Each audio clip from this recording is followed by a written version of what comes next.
Good evening. And I think what's happened is you're running YouTube in the background as well, Jamie. I think that's why there's a double thing. I think. I'm not running YouTube in the background. Can anybody hear me twice, or is it just me? That's why, Skeggy, when you say fashionably late, I'm not late. It's because I'm trying to sort this feedback stuff out. But if I do this and I mute Jamie or something,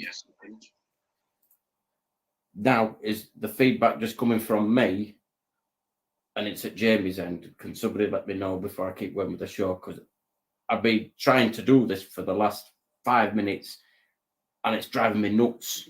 20 minutes. Well, 20 minutes. We can hear you twice. Oh, my Lord. Loads of echo. Can't understand a word. Yeah, exactly. Right, Jamie, will I try and sort myself out? I'll leave you to run the show for about a few minutes while I try and restart everything. If you don't mind. Talk about anything you want. Fair enough. The show's yours, just it's just going at pants. So I'll be back in a few, guys. Well, Daz is saying it's my end. Are we still hearing double?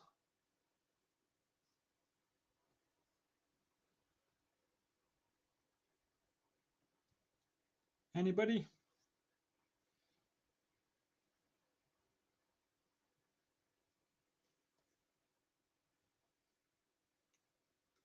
Jamie has got the stream on. What?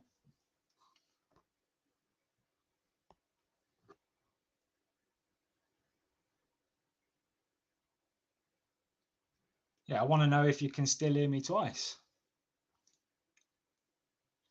I sound okay. Cheers, Tony. At least that's working. It's when you connect, Jamie. I have no idea how these lives work, so don't ask me. He just gives me the link, I click on it, and then I see all you lovely people.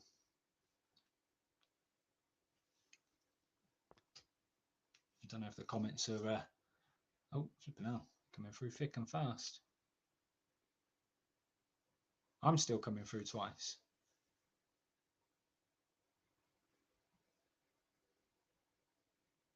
Oh, I don't know. Me and technology don't mix. Not that great. How is everybody, though? Everybody all right?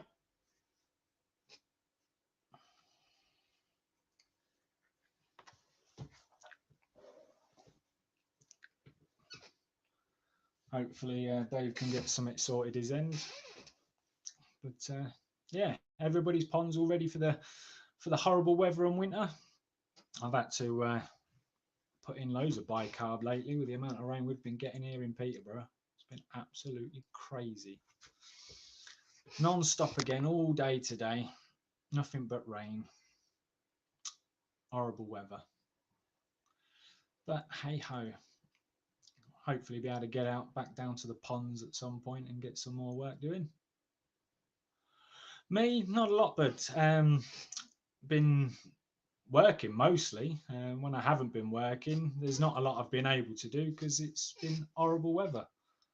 Yeah, not been able to do an awful lot in the garden. Nothing with the ponds, nothing with the bonsais, nothing with anything at the minute because it's horrible.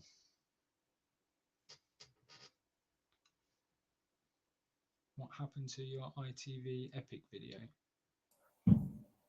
Hopefully. Oh, No. He's back. I don't know who had absolutely the holes off the whole shebang. So does someone mind jumping on just to see whether it is just my end or whether it's Jamie's end? I've been trying to sort this out for ages. No echo. I've not been able to hear an echo at all. Sounds well clear from my end, but is everything all clear now, or is there an echo one way or other? Let me know just before we keep going the show going. Well, people are putting that in. I'll just say a few hellos. We've got Bingo. Good evening, all to you all Coisters. Hope you're all having and all your career well. Boom.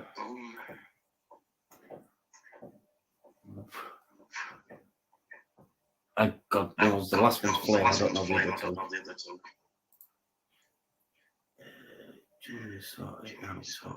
This is I don't know if it's me or whether it's him, Scrag. This is the thing. I've restarted everything and I don't know what's wrong.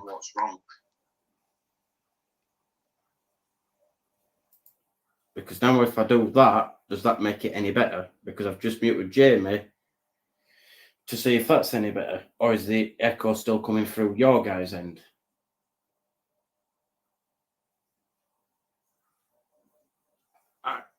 Bear with me 2 seconds. I'm just going to drop out a minute. Sorry, Jamie. You're right, mate. Oh, and Telford's just said yes, much better. Oh dear. Must be my end then. Dave, come back and I'll bugger off and I'll try logging in again. But yeah, anybody else had to bicarb up their ponds this week with all the rain we've been having?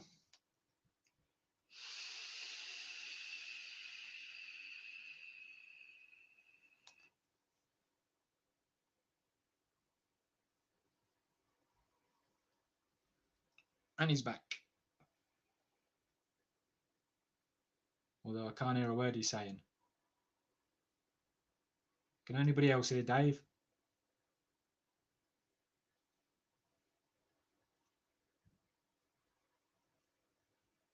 Huh?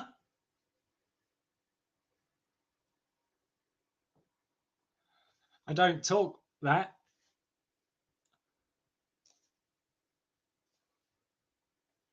Can anybody else hear him? There There he is. Well, that's a bit bad. It's jumped for a second and then tried to back in again. I'm going to jump back in again. Right, all right.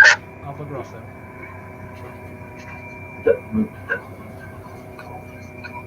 Technical problem. Here we go again.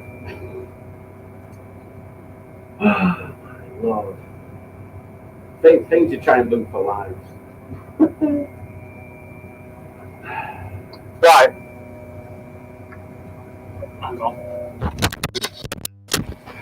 So I've got you on before. Right, there's no echo now from you.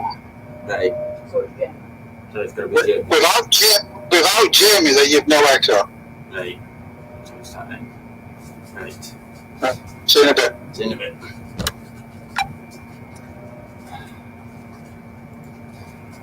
Ooh. There we go. Now, is that all tickety-boo? This is the technical problems as it happens. But hopefully now that should have sorted everything out, I think. So just yes or no in the comments whether everything's all good now, just so I know. This is what happens when things go live. No, it's still doing it. Better, great. No, it's still doing it. So you're saying it's still doing it, yes, and everyone said it is great. Of Jamie on phone, he needs a headset. Right, well, I'll tell you what I'm going to do is I'm just going to end this stream and then I'm going to try again with a new stream. So please just bear with me 2 minutes and I'll start again. And so hopefully that fixes the problem. That's the only thing I can put it down to. But apparently it's fine now. Oh, it's fine. It's fine. My end. Well, no, because it's meant to have a great background. So we're all good now, are we? Yeah. There we go. So I don't know what's going on here. Anyway, right. Shall we start all over again? I'll tell you what, skip the first 10 minutes and I shall start again with the intro. So here we go again. Sorry about the first 10 minutes. We'll try again.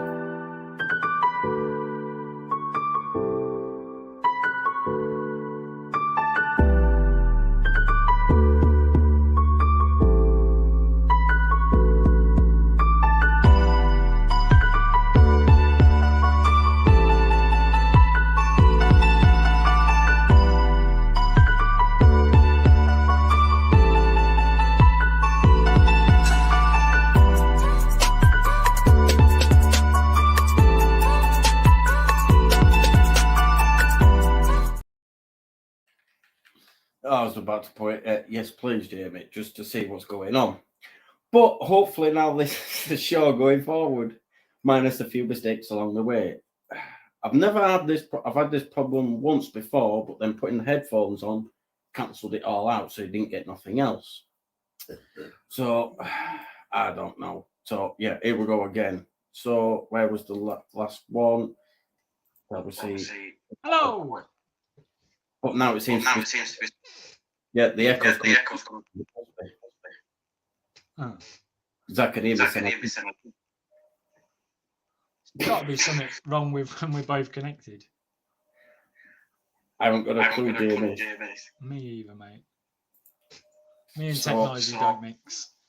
Maybe if you've got some headphones, plug them in. That might work if you've got any.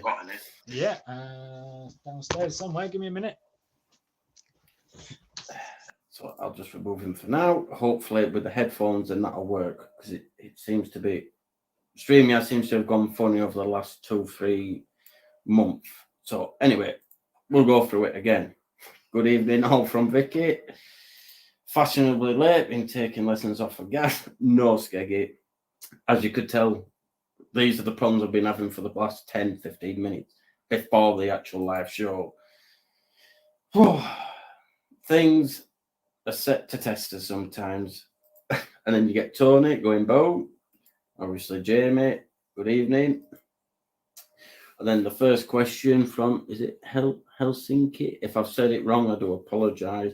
What's clay any good at this time of year? Well, I use it in the spring. Well, I ain't used it, but I ain't used it much this year, but the year before, I used it in spring, summer, and autumn. I didn't bother too much in winter because personally, I didn't see much benefit using it through the winter. But the benefits of clay are always better because obviously it adds the minerals that water companies haven't got in. The fish the colours on them seem to pop a bit more. And it just seems to take a little bit more crap out your pond. But it's one of them. If it's something you want to try, then you can try it. And then just give us a thumbs up, Jamie, when you've got your headphones in, and then I know, right, here we go. Now, does that work any better? Let's hope so. Probably can't hear Fingers me now. crossed. I can hear you. Right, there Oh, we that's go. all right then. So, right, does that work better now? There we go, because Gaz says Jamie's mic is picking up his sound and looping it back. So hopefully now with the headphones on, that should stop it. Hooray! There we go. Apparently, Everyone's saying all okay. yeah, they're all good now. Oh, perfect now. I didn't even mean to bring that comment up. So I We got think there. something between StreamYard and YouTube or something mustn't open microphones or something. I don't know. God knows. It's never had a problem before though, and I've not switched No. phones or anything. Like I Weird. say, it's just been recent when I've had to start wearing headphones so I couldn't hear properly, and it's just I don't know. So Who there knows? we go. All the technical problems hopefully now have all sorted. But there we go. And then Fingers crossed. the other question that we did have, just while you were sorting yourself out, because everything's just coming up with technical issues. Right, so we'll start back at the top again. Right, there we go. Because what clay is any good at this time of the year? So I gather is using clay at this time of year any good? To be honest, I think this time of year, just before it gets to winter, is a really good time to use clays because it helps clean out all the pipes and everything that you can't normally get to. Because it helps remove all the fly larvae and stuff like that as well from the inside of the pipes. So yeah, I like clay this time of year. I've used a couple of different clays lately. What have I used? I've used Mediclay, and I've actually had a go and tried some Fock. Drum didn't like Fock, but it did all right, I suppose. But yeah, the drum was cleaning an awful lot with the Fock, whereas with the Mediclay, it's not too bad with the old Mediclay. But yeah, because you've got you've got the Mediclay, you've got the Fock, you've got the Koi Masters Advantage. Yeah, but that one's not a clay, you see. Well, yeah. That's right. what did he say? I think he says it's a A water conditioner. water conditioner, and then you've also got the JPD. I think that is that mud clay or something Yeah, like mud. that. Mud And then boost or something like that. there is another one, but I can't remember. So they're the options. There's probably clays. loads out there. They're the ones I know of, anyway. Yeah, they're the ones that have been featured on YouTube. But it's the same with everything. I mean, there's always like the top 3 or 4 treatments for everything. But then you'd probably, you could go down to your local garden centre probably and find one you've never heard of. Could do, yeah. And then we've got Blooming hell, Phil. You've actually managed to come in this time. Good evening, all. Hope you are managing to stay dry. Stay dry. Don't even mention staying dry. Because today I thought, weather's still a little bit rainy, but I've managed to be guttering, run its last legs. It was dripping all downside at downpipe. It wasn't going through downpipe. I went, get some more guttering. And I thought, right, weather's just about stopped. Right, we'll get it done. And then it was that fine rain. An hour and a half later, I was soaked at skin. I'm like, dear. Well, that's be Saturday afternoon, all gone. But it has to be done. Because if you don't, when we get even worse than rain, it's just going to cause mold, damp in house. And I certainly don't want that. Definitely not. Definitely not. But it's a lot easier to do than what you actually think. Just to basically clip it under and clip it back. It's quite simple to do. Yeah, if the fittings are already up there to hold the guttering in place, it's like a 5-minute job. It's just making sure everything is at the right levels. If you're starting off putting brand new guttering up, making sure that it's at the right level so water can run in the right direction. Well, I think every 750 mil or to a metre, you have a mil drop between each bracket. But look, I just used all the clips that were already there. But exactly, it's a 5-minute job. You're having a laugh. An hour and a half I were out there trying to take it down. But whoever put the original one up, coming 3-metre lengths, like with your pond, with your, like your 40 mil waste pipe or your 110, well, your 4-inch waste pipe per out. You think they'd use 3 metres? Oh no, they had to go 2 metres, 920 mil on first one, and then shorter. Just use the 3 metres. But yeah. It's just one of them. It took a lot longer than what I thought because I went to the other half and went, can you just stay at bottom at ladders? I just need you for 2 minutes. Hour the later. Longest 2 minutes. Yeah, she's like, oh, no. Bless her. And then Phil goes, hope you're getting a presenter's fee, Jamie. Well, to be fair, Phil, I'm still owed a mug. And I still didn't win his competition. I just watched it before coming on here. And I still didn't win. Dear. Sorry. Better luck next time, shall we say? Yeah, we'll be getting some mugs now at some point, though. It's just a case of get these ponds finished, and then I can start putting some money back in my own bank. And then we've got from Will's Coy, evening all. I gather when I had to jump off, you saw comments with him being on Channel 4 on Friday. It were on Friday at 7 o'clock. If nobody's seen it, then you'll have to go and check his channel out because he was in, I think within the first 15 minutes, he were on telly with his, I've been cancer-free for 3 years. I believe that's right, Will. If I've said it wrong, I do apologise. I'm just going through comments at the same time. Coy, look okay, so don't test the water. Because I gather that's for what you were talking about when I wasn't trying to restart everything. To be honest, no, I weren't talking about tests. I think they were having their own conversation. I was talking about all the rain we've been having and the fact that I keep having to throw in bicarb into the bloody pond. See, this is why you have a roof and then you don't get none. But I get a little bit because I've put a few holes in it. So if it does sag a bit, then at least there's a few holes where it's not going to collapse the whole roof. Yeah, good idea. And then if you do get a bit of background noise, not like we haven't had enough, but I'm about fireworks wise, then it's because it's the night before bonfire night, isn't it?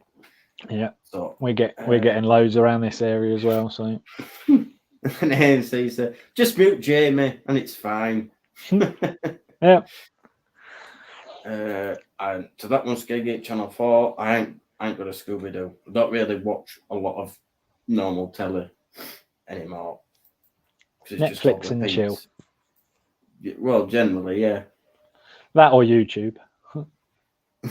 Yeah, well, I say there's a lot of things to watch on YouTube. Or like, if you're wanting to do some DIY, YouTube's the place to go. But on Absolutely. a Saturday night, this is a place to be. Or if it's not this Saturday, next Saturday, you've got the perfect aquatics auctions with Anthony or Anthony. I can't remember which way you want to pronounce it. If I say it one way or the other, and the fish he had on last weekend. That Sorry, I couldn't go a penny more. I wish I could have done, but I couldn't. So it's worked out all right. I'm on one weekend, and then you get Crafty the next weekend, and then you get me, then you get Crafty on a Saturday. What more can you ask for? Absolutely. A general chat on one Saturday, and then an auction on another Saturday. And then an evening from Keith Smith. And then Scrag, evening, hope you're all good, Dave Jr. Sort it out. Well, hopefully now it's all sorted. And hey there, Fish Fam. Good evening. Thank you for joining us.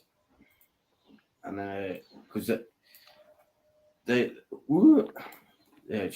just tonight ain't going very well, is it? But there we Things go. could always be worse, Dave. Well, there could be. Dave, write it. Yeah, when I was trying to tell you to log out, log in again. I should have written it on a pad. Log out, log in. I can't hear you. Yeah, well, that's what it's just put. Can't hear you. Oh God, why do people dismiss the like of Red Achiever and Key Achiever or anything else? Someone comes up with they're caught out. They're called Yellow Monkey and Golden Corn, yet they're perfectly acceptable. Why do people? I don't know. Do you know? I'm not one that I'm getting to know more and more of each fish, but I'm not the right person to ask on that one. Whether Jamie can add up to that, I don't know. To be honest, I don't diss any fish. If I like it, I like it. I mean, there's actually a Key or Chiba in my little grow-on tank that I'm really liking the look of at the minute. But I just can't wait to start getting them out of there, putting them in the proper new pond that I've built, so you guys can all see them, because the water quality, well, the water quality test-wise is fine in there, but the water quality visually is horrible. So you guys haven't really seen the fish in the blue vat most of the year. Any footage I've got of them has been rubbish. So I just really looking forward to getting them out, bowling them up, seeing what I've got myself up close and personal, and then putting them in a pond with a big window so we can all see them. Well, as long as you don't do no fiberglass in yourself again.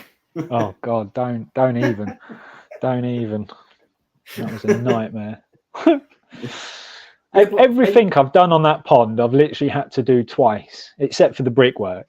And considering I've never laid bricks before, I'm quite happy with the brickwork. But everything else I've had to do twice. So it's cost me an awful lot more than I wanted it to, but never mind.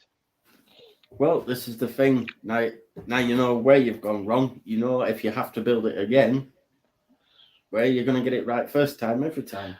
Yeah. Well, even then, it's only guesswork. But the chap that came round to refiberglass it for me, the only thing he could put it down to was the catalyst that I used, because on the bottle it says super fast acting. But even then, he said you should get more than sort of 5-10 minutes use out of it with the temperatures I was doing it on. But what can you do? What can you do? Like you said, you tried it yourself, but it didn't work. But if you don't, sometimes you've got to try stuff to know whether you can do it or not do it.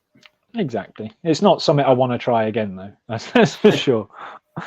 So hats off if you've got a hat on to all the people that do fiberglass or do it and become good at it, because I won't be able to do it. Good evening, Simon.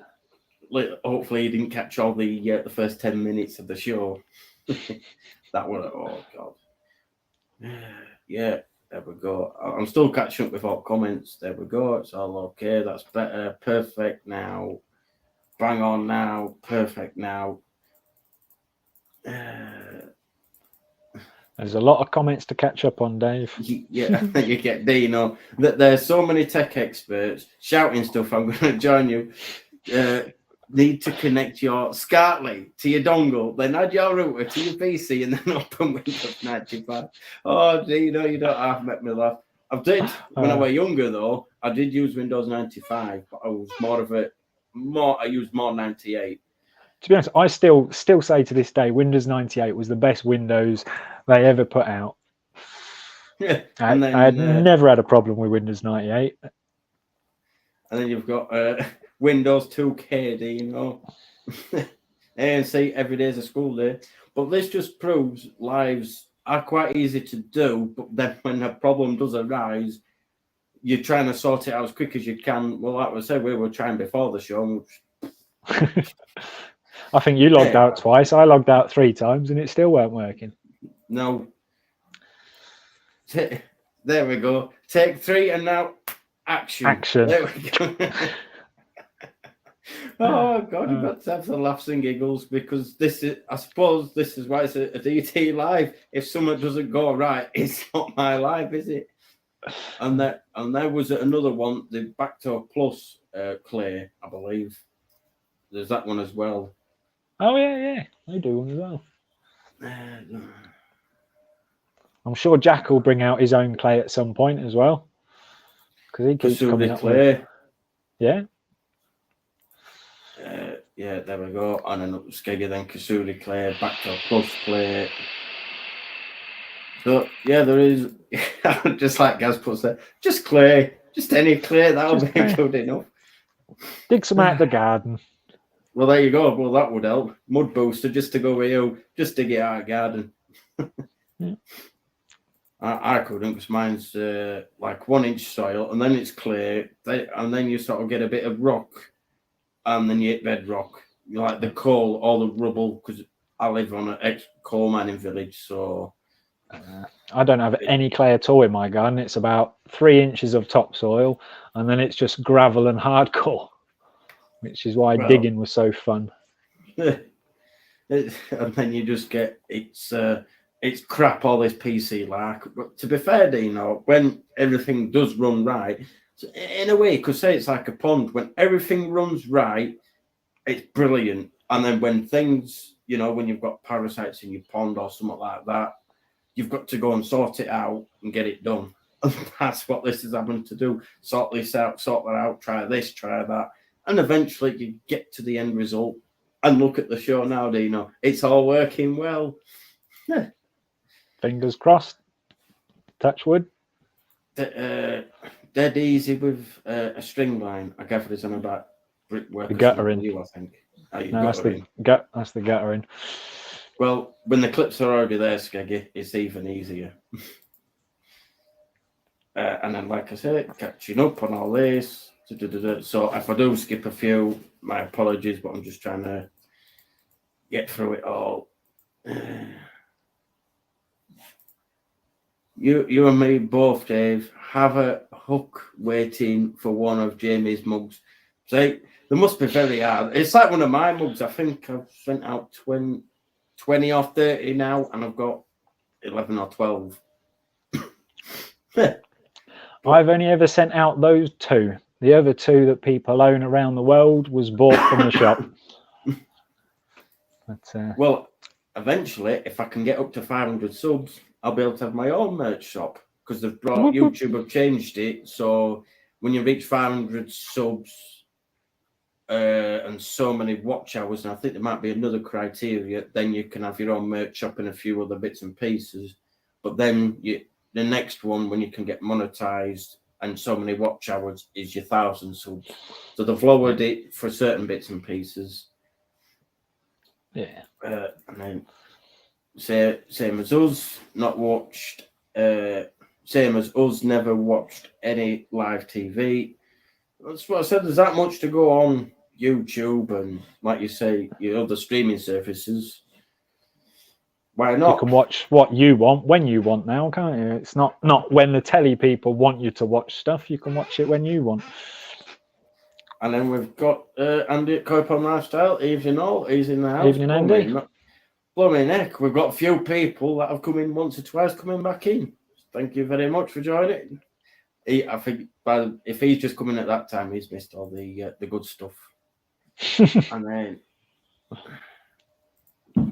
And then there's My Boys Koi Auctions DT, like you didn't already know. That's a Thursday, though, I think. No, because I think he's on about My Boys Koi is on a. This is on a Thursday, isn't it? Sunday. There we go. I just saw the comment Sunday, before. Yeah. Oh, there you go. Because you've got, obviously, My Boys Koi, Sunday, you've got Ricky Stoddart, then you've got Gazers, then you've got then you've got, and then like the following week, everyone's the same except from Crafty's on and I'm not on. Ah, God. Right. Hopefully, I am near enough there. Oh, I just had to click further down on the comments and it's just gone woof. So I'll just try and, obviously, you lot are having a bit of a, bit of discussion. Has there ever been a show on TV to do with koi building and that sort of thing? Well, when they used to do gardening programs, I can't remember, like with Tommy Walsh and that woman. I think they did a few little garden ponds. I don't think they were koi ponds, but they did little ponds. I don't think there's ever been a dedicated koi program, but yeah, there has been a few gardening programs that, like you say, do the odd pond build, but I don't think there's actually been a dedicated koi program. Be good though. And then a question for you. So, Jamie, when you finish the grow on, are you going to get rid of the blue vat and tidy the garden up and that net over the pond? You built a nice pond, just need to finish the garden now with a thumbs up. Exactly that, ANC. Yeah, that is on the next list. But what I need to do, I can't get into my shed because all the crap's in the way of the shed. There's so much crap in the shed, so I can't put anything more in the shed. So I need to get rid of that blue vat, pull everything out of the shed onto that patio area so I can sort through it, put back what I want. I've actually just bought a new shed, which is currently sat in my pergola. You'll probably see that on another video when it stops raining and I can get out in the garden, because that needs to go up, but that's going right down the back of the garden where all the other rubbish is that I've dumped at the minute. But once I get everything out of the main shed, I can then sort through it, organise it, put it back, get rid of the rubbish, and then the garden will be tidy. It is literally like just a day's work, but I need that patio area to be able to do it. And while that vat's there, I can't do jack shit. Can't even get the lawnmower out at the minute. Not that you could mow the lawn in this weather, but you know. Well, you're going to end up with your grass about this long by the time you get to cut it then, aren't you? It is nearly that long. I wish I'd have cut it just before the rain started getting here, but I kept saying to the miss, because I've been borrowing my stepdad's lawnmower because I can't get to mine. But I said to the missus, we need to cut the grass this week. And then ever since I said that, it hasn't stopped raining, and it's just been a nightmare.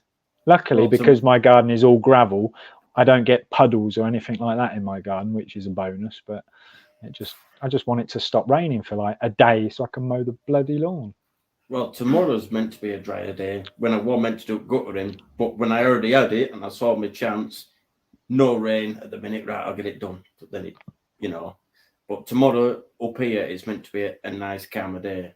So it's supposed to be calm down here, but whether the ground will be dry enough to run a lawnmower over, that's a whole nother story. Because you only need a bit of fog. No, you only need a bit of fog in the morning, and even that makes the grass too bloody wet. And then Windows 3.1 just a bit grainy.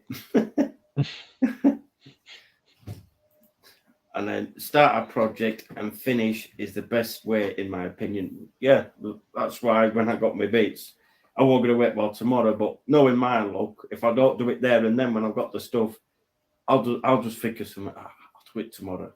I'll do it tomorrow. So normally when I get the stuff, I'd rather get it done there and then you can't ever forget about it. And then we've got ANC agreed. Then they'll run about something else. Giggy's having his showing his age. Gigs and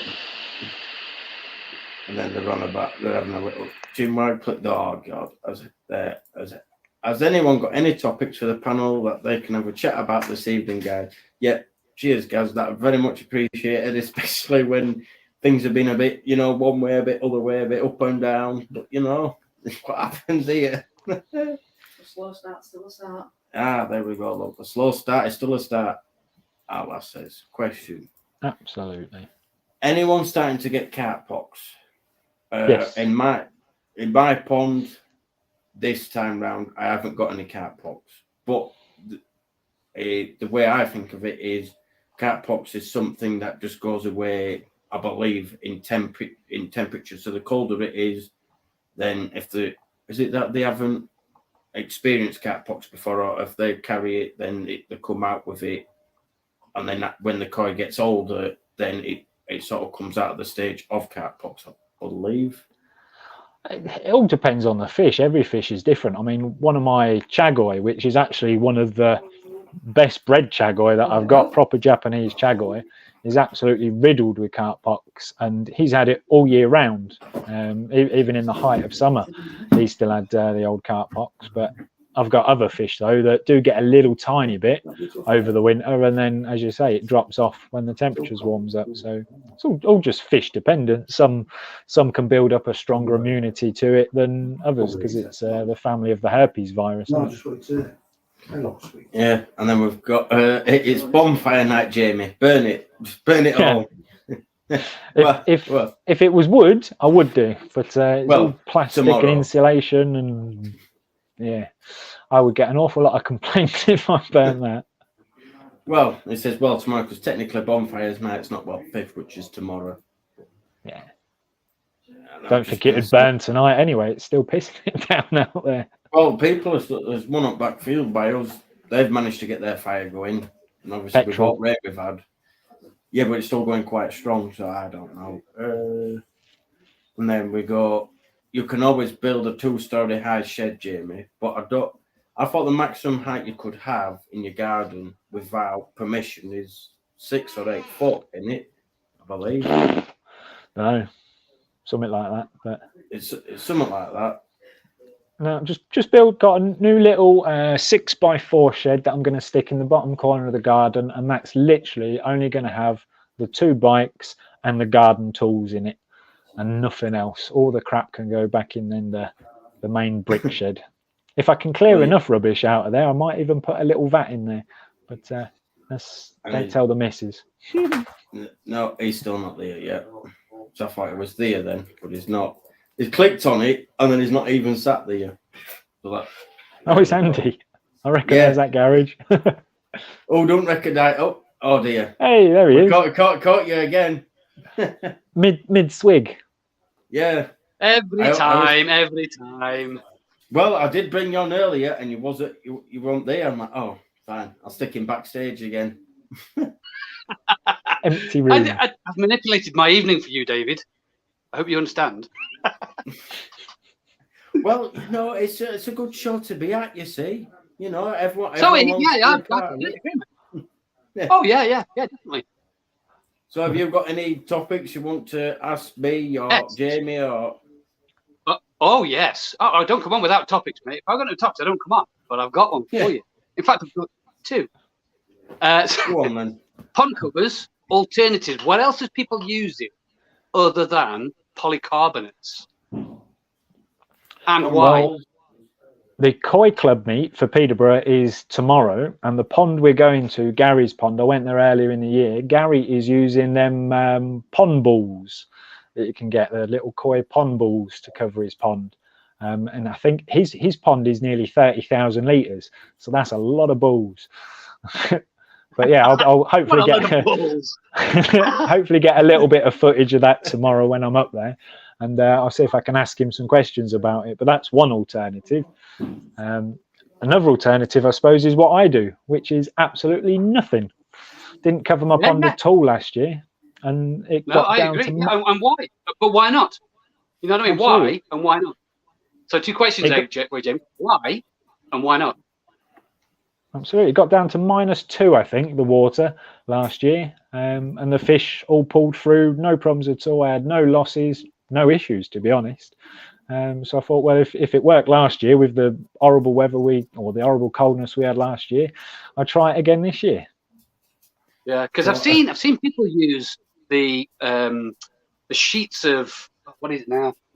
What's that? Polycarb? That bloody Yeah. no, the other stuff that you think boxes of. It's that yeah, it's not. Yeah, it's that PP in it. That sort of like backy showers and stuff are made of, but it's that thin stuff that you see at like bus stop. See, there we go. Like Tino just put there. Me and the kids kicked in an old bus shelter and robbed the plastic out. Oh, Tino, that's typical. Oh God! If it was already loose on the floor, then yeah. See, Dino, there. Me and the kids kicked in an old bus shelter and robbed the plastic. That's what I used. Insulation sheets. Oh yeah. Lee from the Koi Club used them last year. The actual what they called, like King Kingspan. Yeah, he did on his. He floated them on the water and covered the whole pond, but he had an old PVC window line around. So he also cut a hole in the foam and then put the PVC window on top and just cracked the window a little bit. So there was obviously air vent there, and he could then use that to open and close it that way to feed them if he wanted to feed them and do it that way. But I'd never seen anyone do that before until I visited his pond, because he had a few fish off me, not last year, the year before, and he invited me back up there to see how they're getting on, and flipping hell, they've grown. But yeah, it was interesting to see. It used, in fact, the insulation for that's when I saw it, the insulation for my filter house after last winter. He messaged me and said, did I want it, all the stuff that was laying over his pond to insulate my filter house? I was like, yeah, go for it. So I went over 75 mil Kingspan it was, I think.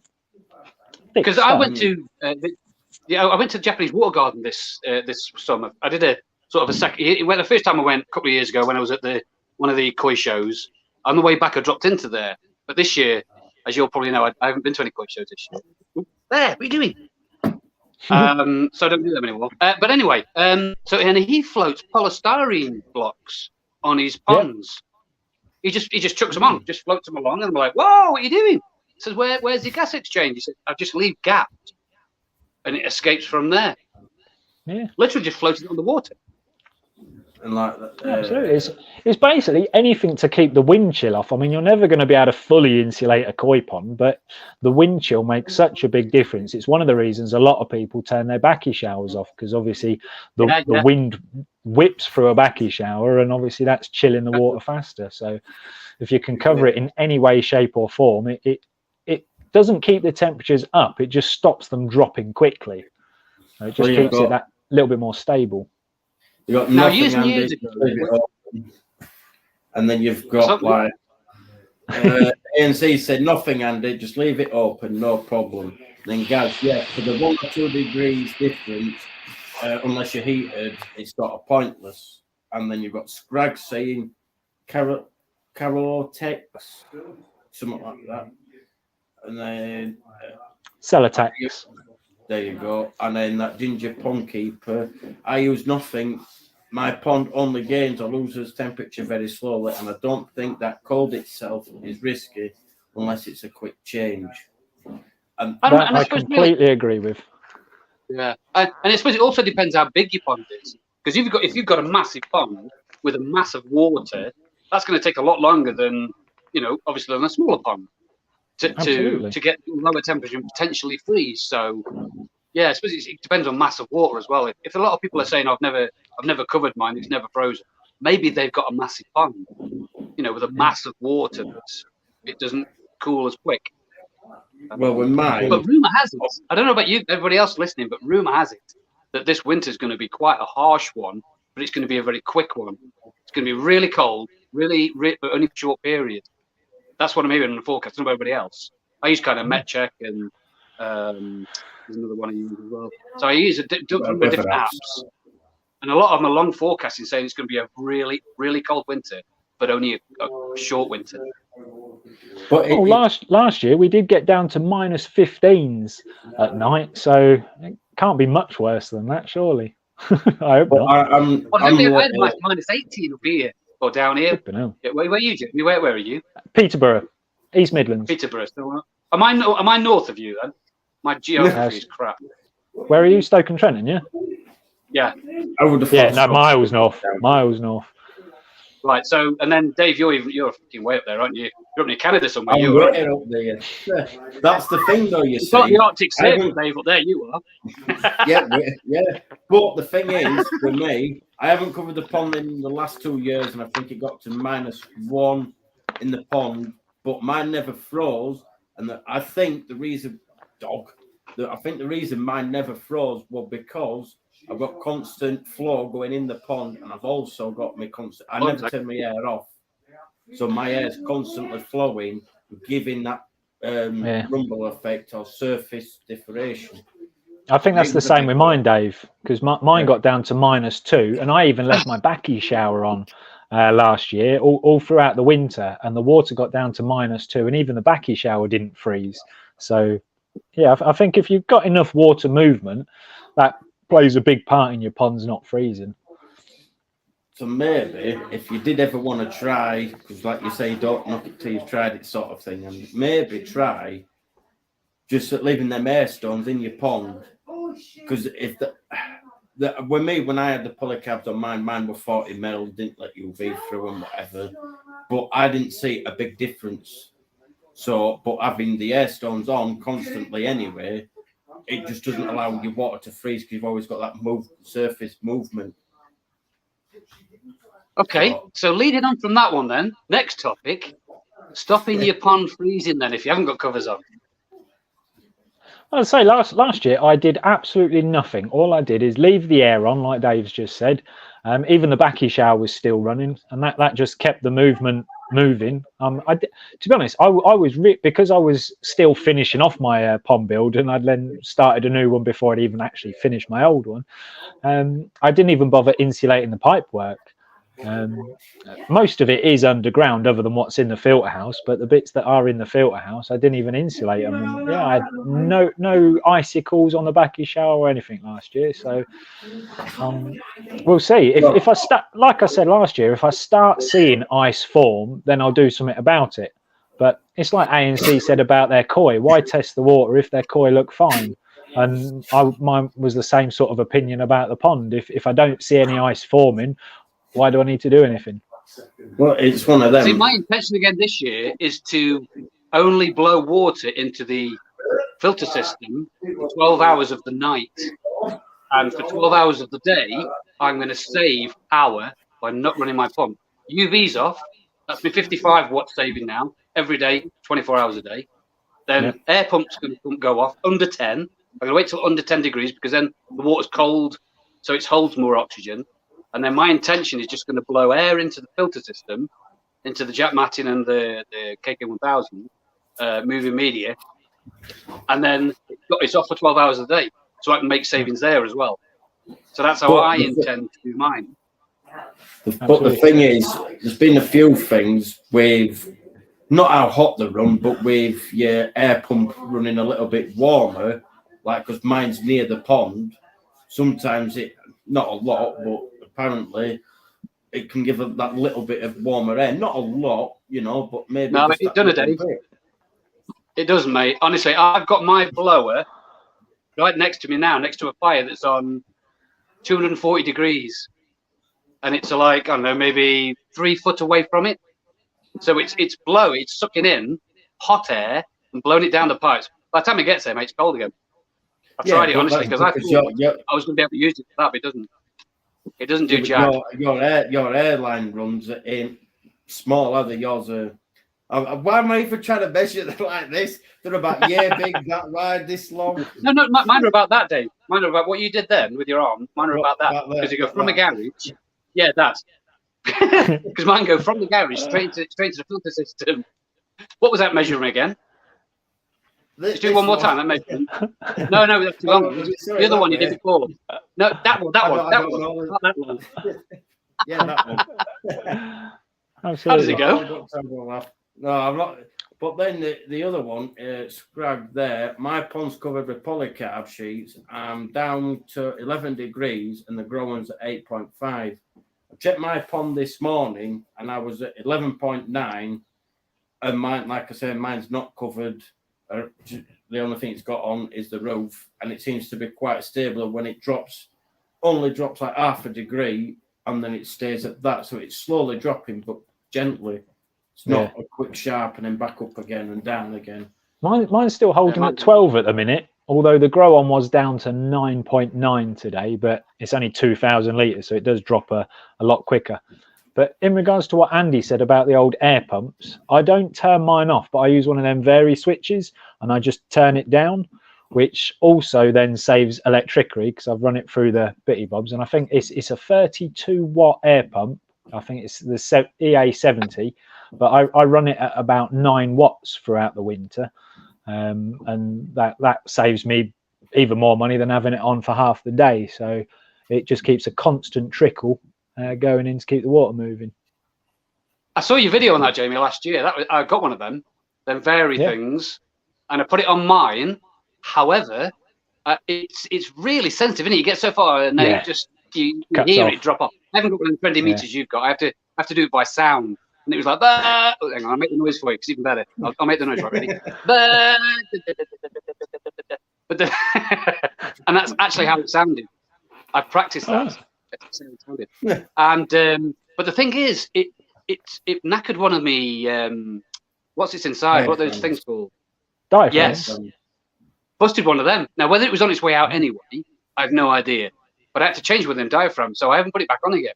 Because I spoke to my supplier, and he went, "Yeah, okay, you could, but it might break you. It might break it, you know." And I was like, "Well, Jamie's hasn't broke."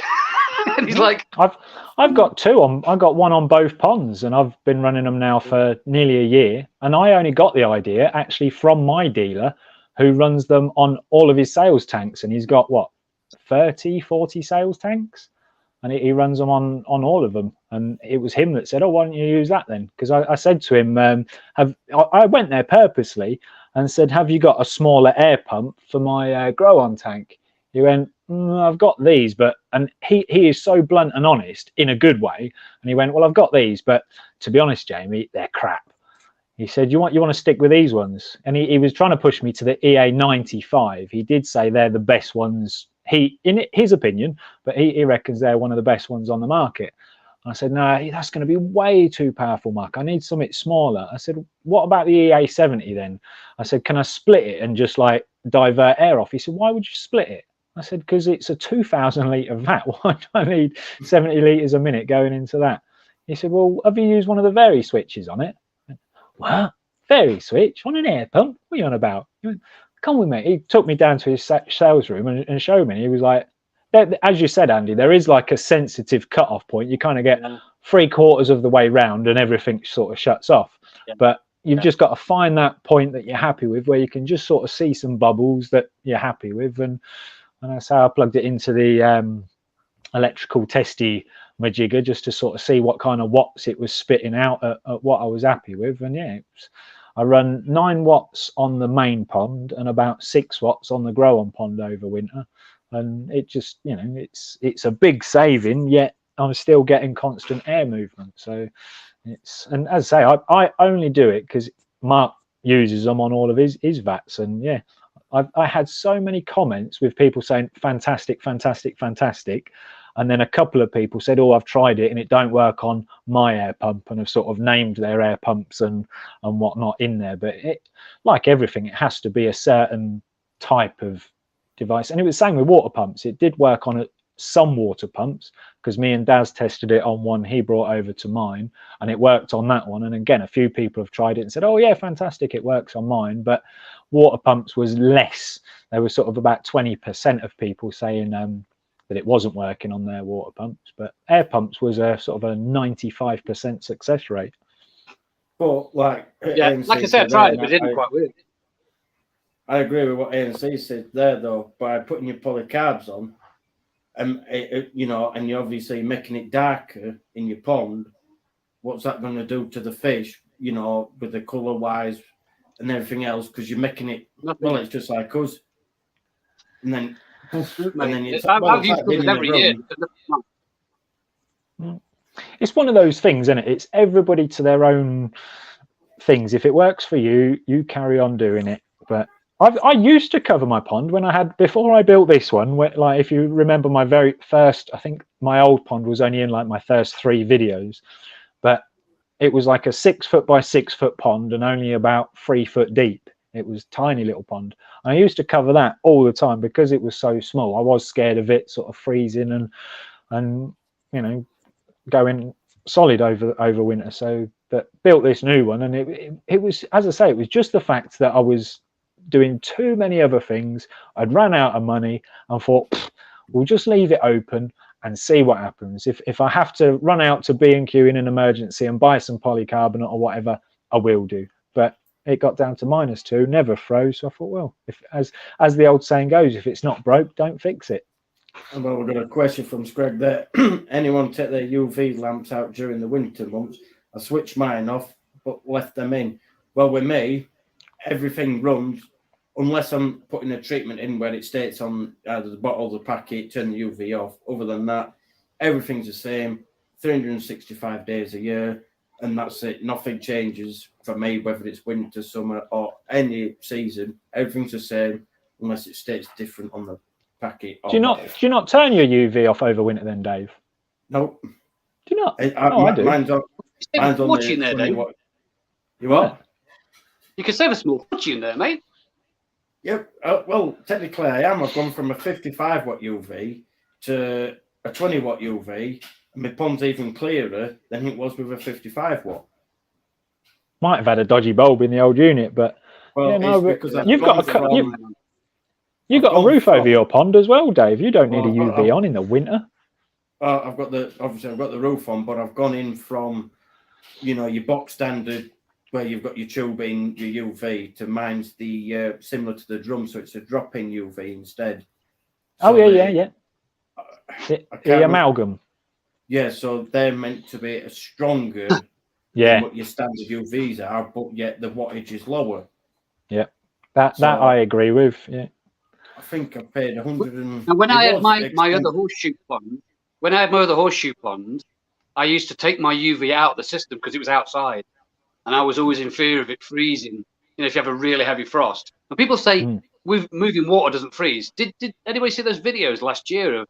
I think it was somebody's Nexus that was just a block of ice, and it was undercover somewhere. So sometimes moving water does freeze. But anyway, it can do. I used to take my UV out. I used to have a spare line, and I used to take the UV out because I had no insulation apart from bits of carpet and whatever else I could find to wrap over it. That didn't seem to work. I took it out, stick it in the shed, and put this extra line in. Now I've got the box, and my UV's in the box. No, I just leave it there.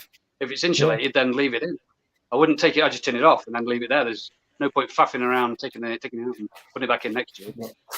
Kurt says I leave mine on all year round. No, just switch it off. We've got some lottery winners here today. It's about $4 electricity. Bloody hell. We don't. You YouTubers making a fortune. The thing is, you've got to look. What am I doing I wrong? look at this. I look at it this way: if you can afford to run it in the summer months and you spring into summer, then they're not suddenly going to charge you extra for your electric in the same year because you get into winter. It's like mine at the minute until probably another 2 years. But I'm on the fixed tariff, and that's what we pay is about 200. What is it, love? 257. Call it 260 quid a month for gas and electric, and that's what we pay them every month. So that's including the pond, the tropical tank in house. Well, my tropical tank probably costs more to run than the whole pond in my garden, because I've got, obviously it's a tropical tank with heater, and that's about 200, 300 watts, which is more than what my pond is. Yeah. So if you pay for so much. I see the winter as an opportunity to save some cash. Because, like I say, it's I'm working 2 or 3 jobs at the moment, and it's freaking everything's expensive, food and electricity, and I've got kids that like freaking taking 10 showers a day, and it's leaving lights on and eating freaking God my house and home. So I see that as an opportunity, and I think anybody out there struggling with ponds, you've got to find out where you can make the savings rather than saying, I can't afford the pond anymore, I'm going to have to dump it, which I've seen over the last couple of years actually. All of a sudden people sort of messaging me saying, I've got a pond full of fish here. Do you want them? I can't afford this anymore. So I see as an opportunity to save a little bit of energy and cash over the winter by turning things off or down or reducing them because the fish don't need it. You know, why would I need my Absolutely. UV on when I've got UV panels sitting over the top, and not letting UVs into the pond anyway?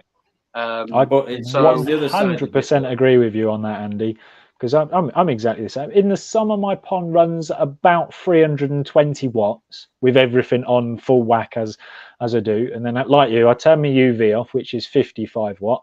I turn my air pumps both down. I also turn my water pump down because that's variable as well, and you don't need the amount of flow over the back of your shower as what I do in the summer. So it runs at just shy of, I think it was about 240 last year. I haven't turned everything fully down yet this year, but that's almost 100 watt an hour saving, which it's not, you know, it's not, you know, you're not talking hundreds of pounds a month or even a year, but like Tesco says, every little helps. And if it's in my back pocket, it's better in their back than being in their back pocket, isn't it? Every day. But how much Every did you day. both save if you've done it last winter and this? I'm going to do it this winter. How much did you roughly save by doing it? Well, 100 watts is about 3.6 pence. So I was saving 3.6 pence an hour, 24 hours a day for 6 months of the year, say. So not, you know, I'm not, as I say, I'm not talking hundreds and hundreds of pounds, but even a couple of £100, you know, that's better in my pocket than in. Quite a lot of food with that. Exactly, better in my pocket than Quite a theirs. lot of fuck with that.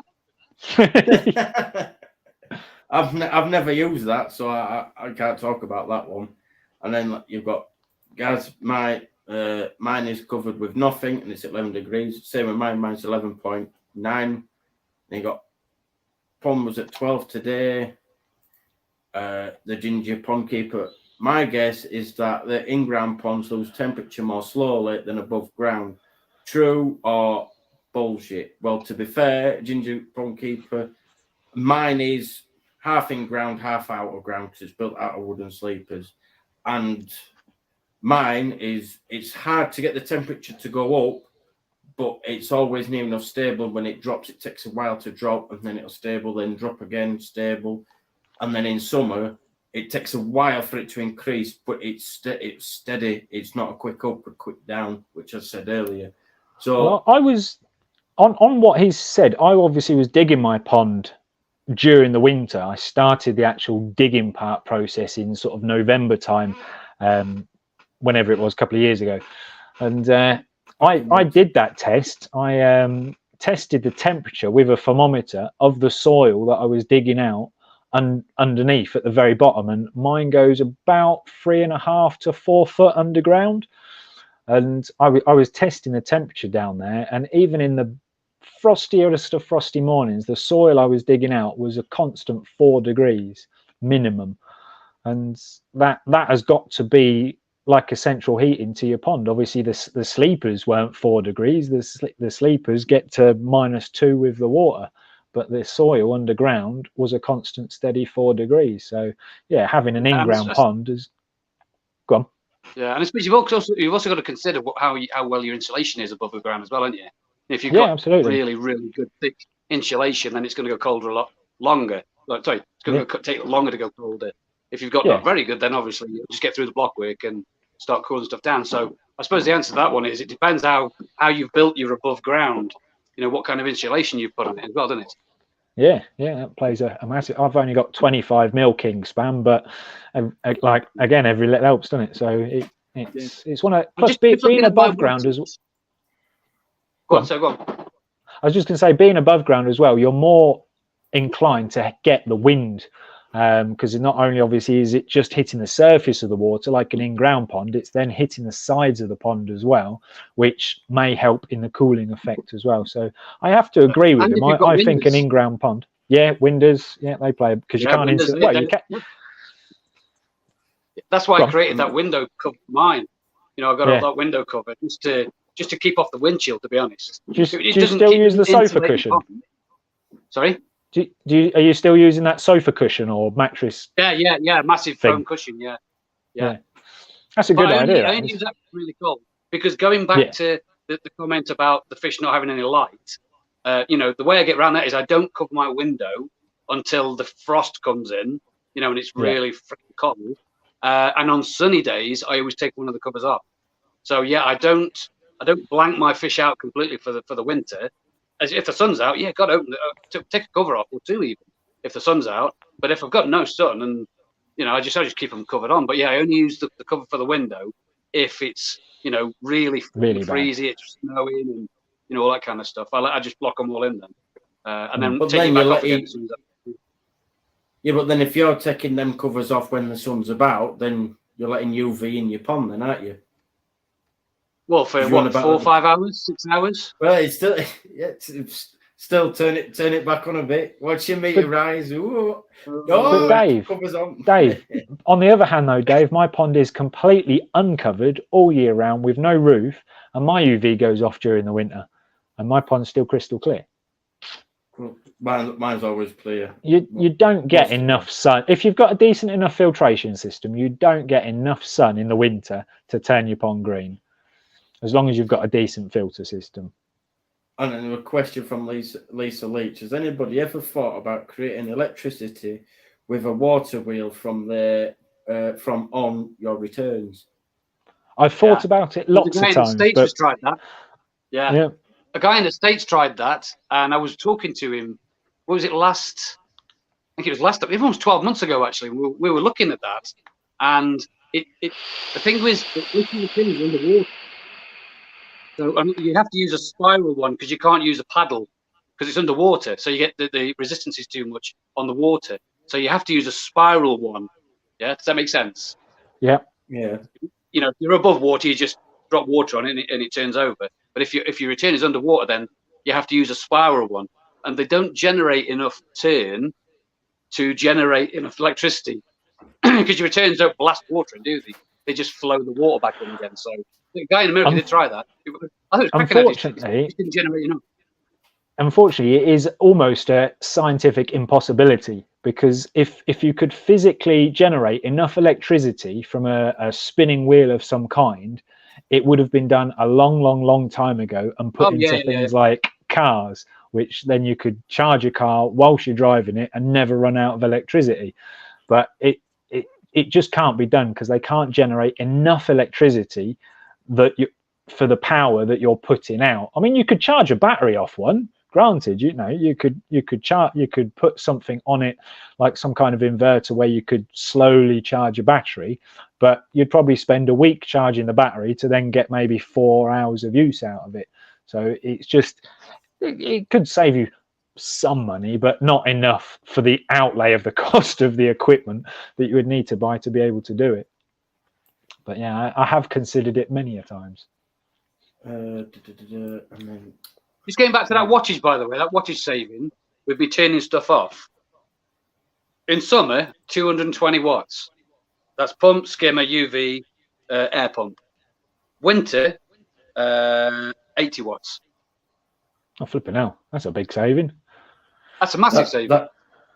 What's that? Well, that 80 watts is two of my pumps to run my Nexus, because my Nexus runs at 40 watts all the time, summer and winter. But my backy shower, that'll be coming off soon. And whether I put that 40 watts. So I'm just trying to work out the maths in my head. Yeah, but whether I put the backy shower on next year, I don't really know. And then my Kev put. I gave up with my Vari switch. It would work for a while and then went off. I've never tried that Vari switch because the pond runs at whatever wattage it requires. Like I said, 365, unless I'm putting a treatment in. And then obviously it switches. But other than that, everything stayed the same. I can't remember who it was. I think it might have been Aid, the koi keeper, but he bought one and it didn't work from day one. And I think it was him, but somebody sent me some video clips and messages and was like, am I doing something wrong? Blah, blah, blah. So I said, you're not doing anything wrong. It should be working. I think you've got a faulty unit. So he sent it back. They sent him a new one and it worked absolutely perfectly. So, I mean, the units themselves, anyone that's actually ever bought one, you'll see it. They are literally like cheap as chips. They're not made fantastically, which means the units themselves can quite easily go faulty or wrong, I suppose. I'll have to ask Mark next time I'm down there and see how many, because as I say, he's got like 30 of them on the go. see how many he's had to replace since he started using them, which was probably about 3 years ago. And see if he's had to replace quite a few of them over the years. But mine have been going now for just over a year, and I've had no issues at all. And then with that Nexus, Tony he says, I think it may have been wrong. The Nexus that froze was not running. That Ruby, no, my dog's nearly knocked my computer off her again. Turn the pumps off. Big mistake. Never turn off your filtration. I totally agree with you, Tony. That's why I leave mine on 365 all the time. No filters have turned off. No UV's turned off. No air's turned off. It's just the way I've run my pond, and it just works. You know, the electric company and the gas company get their money each month. So mine doesn't go up and then down. It's just a constant flat line. It is. Who are you with, Dave? I didn't get with them. What? Which company are you with? Me, I'm with OVO, but they've been a right pain in the backside. They took over. No, on it, right? There's a long story short. SSE got bought out by OVO. Then OVO kept us on their rate, and then all of a sudden, 3 times in 1 month, they wanted to put our rates up. So we were paying enough £600-700 a month, and I went, "Excuse me." He says, "Yeah, everything's gone up." I went, "Right, here we go. I've got 2 kids. I've got this. I've got that. There's no way can you say that the price rate has changed that much that quick." So, and then I've sorted it all out, and then eventually says, "Right, this is what you'll pay for this amount of time." Blah blah blah. I'm like, "Right, well, we're all right with that. It's increased by 50 odd quid, but everyone's has increased." So that, you know, it's all right. But I won't pay nearly £600 for my gas and electric a month because we never use that amount. And then if you switch off in the winter, you'll only have to replace the bulb every 2 years. I agree with that. A lot of people don't. Didn't you, mate? Yeah, there's a 50-50 response on that. I did a video on that, obviously not long ago. A lot of people argued it and said, well, you know, a bulb's only 11 to 15 quid depending on the size. Why would you, you know, scrape over 15 quid? But like I said, better 15 quid in my pocket than in someone else's. And my UV's, what is it now? About 19 months ago, I turned my UV on for the first time. It'll be 2 years this spring. And if my pond starts going green, I'll replace it. If it doesn't, it might even see me through 3 years. Like my dealer told me, it's like if you've got a UV that's 10 times too big for your pond, which mine pretty much is, according to the things online, 12 to 15 watts could keep my pond clear. I've got a 55 watt UV, so even they slowly degrade over time. So even if in 2 years' time it's still putting out 15 watts of UV, well, then my pond's going to still stay clear. So when it goes, I mean, everyone's been through it. I think even you've been through it, Andy, where you've looked at your pond and, oh, it's going green, I'll put in a UV, and then you kind of do that thing, how long does it take to clear type videos. And my pond, if you remember when I first built my pond, I didn't have the UV on for the first couple of months, and it looked like Hulk piss. It was like fluorescent green. You couldn't even exactly. You couldn't see a fish 2 inches behind the window. It was that green. And I turned my UV on, and it took like a week and a half to clear that. You know, so if you see your pond going green, you can then switch your bulb. It will clear up in a matter of days. You know, why change it every 6 months or every year like people say you should when you don't need to? In my opinion, if you want to do it, you carry on doing it. But mine's 19 months old now, and I'm still crystal clear. I leave everything on, leave everything the same all year round. Just keep the same things. Why penny pinch? And then you've got... He's a lottery winner. That's why he's saying that. Turn UV off. You've been winning the lottery, Shrewsbury coin, mate. You know. This is what it's a big debate where people turn the UV off, do people not? And for me, like I said, for what price you might save, yeah, I don't bother. And then it's one of them. And if left around the corner, if you had exposed pipe work, I'd be lagging it for sure, along with the showers. Well, that's the thing with me, with my backy shower, that's coming offline very soon. The pipes that are exposed are now lagged, if you haven't seen the video, the cold winter prep, go back after the live, go back and watch it. There we go. And I've just done it. I hadn't actually spent. Yeah, like, share, subscribe. You didn't like it, subscribe. But I haven't even paid for the lagging because you know, like your trampolines, and you get the like the surround with them, like the netting round the surround, and all the pipes are all lagged with that stuff, that foam. So I've just repurposed that foam because obviously with alt wind, alt poles have bent. So I just reused all that and lagged all the piping out of that, and it's working fine. Why not? I used to load the lagging from house around the corner. They were doing some changes up there, and they had loads of it sitting on the front garden. Walked past the dog, and I said, "What are you doing with that? You been in it?" He says, "Yeah." I said, "You fucking not. Give it me, mate. I know, dragging it up down the road on my arm. Come on, Bear. Right. Some of that lagging up. Got it here now, shouldn't you? Oh, yeah." But yeah, you know, if you haven't already, you know, lagged your Loads of this. there you go. Oh, nice. Loads of it on the front of his house. That'll do the Get job. chuck it away. Yeah. So Get out of there you here. go. So, Give it me. so if you have got exposed pipe work, get it done before the proper cooler temperatures start kicking in, because then at least you know you're going to try and keep it a little bit. You're not going to keep it 100% warm, but that extra little bit might just help it from not freezing. Because we've seen it last year when we had that quick cold snap, people's ball valves froze, and there were a few videos where certain bits of pipe work froze and cracked, and every little thing you can do to help not get your pipe work frozen it's got to be good. And if it's free, it's even better, isn't it? Andy, just going back to what Shrewsbury said and what you said about the amount you're saving over the winter, how many months roughly would you say that you have all that turned down and when you're saving 140 watts? I haven't turned my. I'm not doing the 12-hour thing yet, but everything else I've done. The skimmers off, UVs off. So we're talking November, December, January, February, potentially, maybe 4 months, maybe 5, if I last up to 5. Yeah. Well, I wouldn't call that penny pinching, because according to the calculator that I've just put all them figures in on, then that's about £144 that you've just saved in them 4 months. You could buy a new fish with that. Correct, and I need another one to replace that one up. So there you go.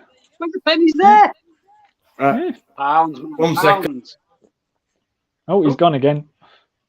But yeah, that's the same reason why I try and turn everything down, Andy, because at the end of the day, and you know, I don't save that much, but even if I saved £100, that's food for the first, 3 to 6 months, isn't it? It's just money. Yeah. Money's money. And that's for treatments, food, and new fish, or whatever.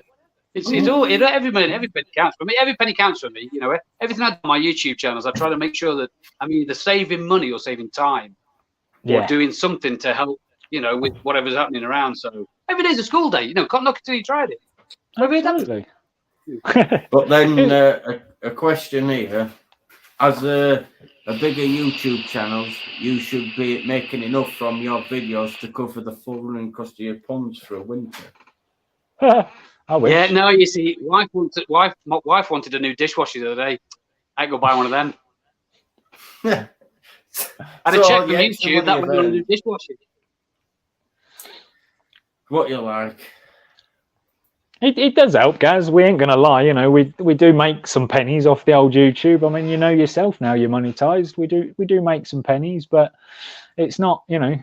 It's not pack your work up type pennies. I think I averaged. I had a couple of good months this year because a couple of videos went all right, but the average for me, obviously, Andy, you're a little bit bigger than I am, but I think I was averaging like £40 a month this year. If you divide all the months over the year, averaged about £40 a month, which better than a kick in the teeth. I ain't complaining about it. Yeah, it always drops off over winter. You don't get anywhere near as many views. I think what I'm going to be doing this year with mine is to demand, if something happens, and I'll video it. But I don't know how many videos I'm putting out with, because it just drops right off for me. So I don't know how to get any views and videos watched over winter period. I don't know why. You get like this summer, and then it drops right off over winter, and back up again in sort of March, April time. Yeah, but if you think it's weird, if you isn't it? can do videos in winter though, a lot of people are more inside other than doing your filter maintenance and stuff like that. Oh yeah, I try to do as many as I can. Yeah, definitely. But like it says, happening around the pond, so you know. Yeah. But then, like ANC said, that I don't and can't turn the pumps down, and I think the float that keeps the fish, keeps the koi move in winter. Yeah, absolutely. A lot of people don't have vary pumps, and if you've got a pump that's not a vary pump and it's still working, why replace it just for the sake of replacing it? Keep it until it stops working, then replace it. And if you then want a vary pump, consider that at the time when your pump stops working. But no, if you've got a decent pump and it's keeping your water moving, keep it going. Yeah, definitely. And then we've got Scrag says electric bills go up in winter anyway because lights go on earlier and you spend more time indoors. The TV and other gadgets are on longer, etc. But that's Absolutely. where mine's sort of no matter what it is, mine I still paid the same whether it's summer or winter. Even with gas, we've probably paid over, but it's one of them you pay a bit more in the summer gas wise. So then in winter, it covers for the extra usage through the winter months, if that makes sense. I'm considering giving my girls a light bulb, and whenever they move from one room to another, they have to take the bulb with them. Otherwise, they have no light in that room. That'd be Just awesome. get the LED lights because they're a lot, cheaper to run, and they're all LEDs, aren't they? Them LED lights. That's what mine have. They have a little lamp in their bedroom. Rather than having the big light on, they have a small lamp, which I think like a 10 watt LED light, and it's on a dimmer. You touch it, and obviously it comes on. Touch it again, and it goes dimmer. So it's probably only about 5 watts. Kids don't mind it. You say that, Yeah, I changed DT. all my house. You're all going to laugh at me now, but I've actually been using a lamp in my living room. And for my birthday, bless her heart, my mum bought me another ring light. I've already got like 2 or 3, but she didn't know I had 2 or 3. So she bought me another ring light. And I'm like, thanks, mum. Love it. If she's watching now, sorry, mum, because I'm going to tell the story. Yeah, thanks, mum. Love it. Love it. Love it. So, like, you turn to look at the missus, what the fuck am I going to do with that? Like, but I've actually, because it's only a little and it's very similar to the one I'm using now, which is just a mini tripod. And I've actually stuck it in the living room as a lamp, and I've been using that as light instead of, like you say, DT, instead of the main light, because it's got a dimmer switch on it. And I plugged that into my watt thingy-majigger that I've got. And on its lowest setting, it runs at about 3 watt. And I was like, well, that's a massive saving compared to sticking the light on. Because I think even though it's an LED bulb, it's like 8 or 9 watt, isn't it? So I was like, yeah, we'll just stick this lamp on. If it'll turn, they're the lights that I have on in the front room that run the trop tank. Ideal, Do you have them on all the time? They're on for most of the evening. Through day, if we can get natural light. Oh dear, this ain't going to go well now. It's going to fall off. Through the daylight, see you later, darling. They're not on, so they get the natural daylight from the sun because right by window.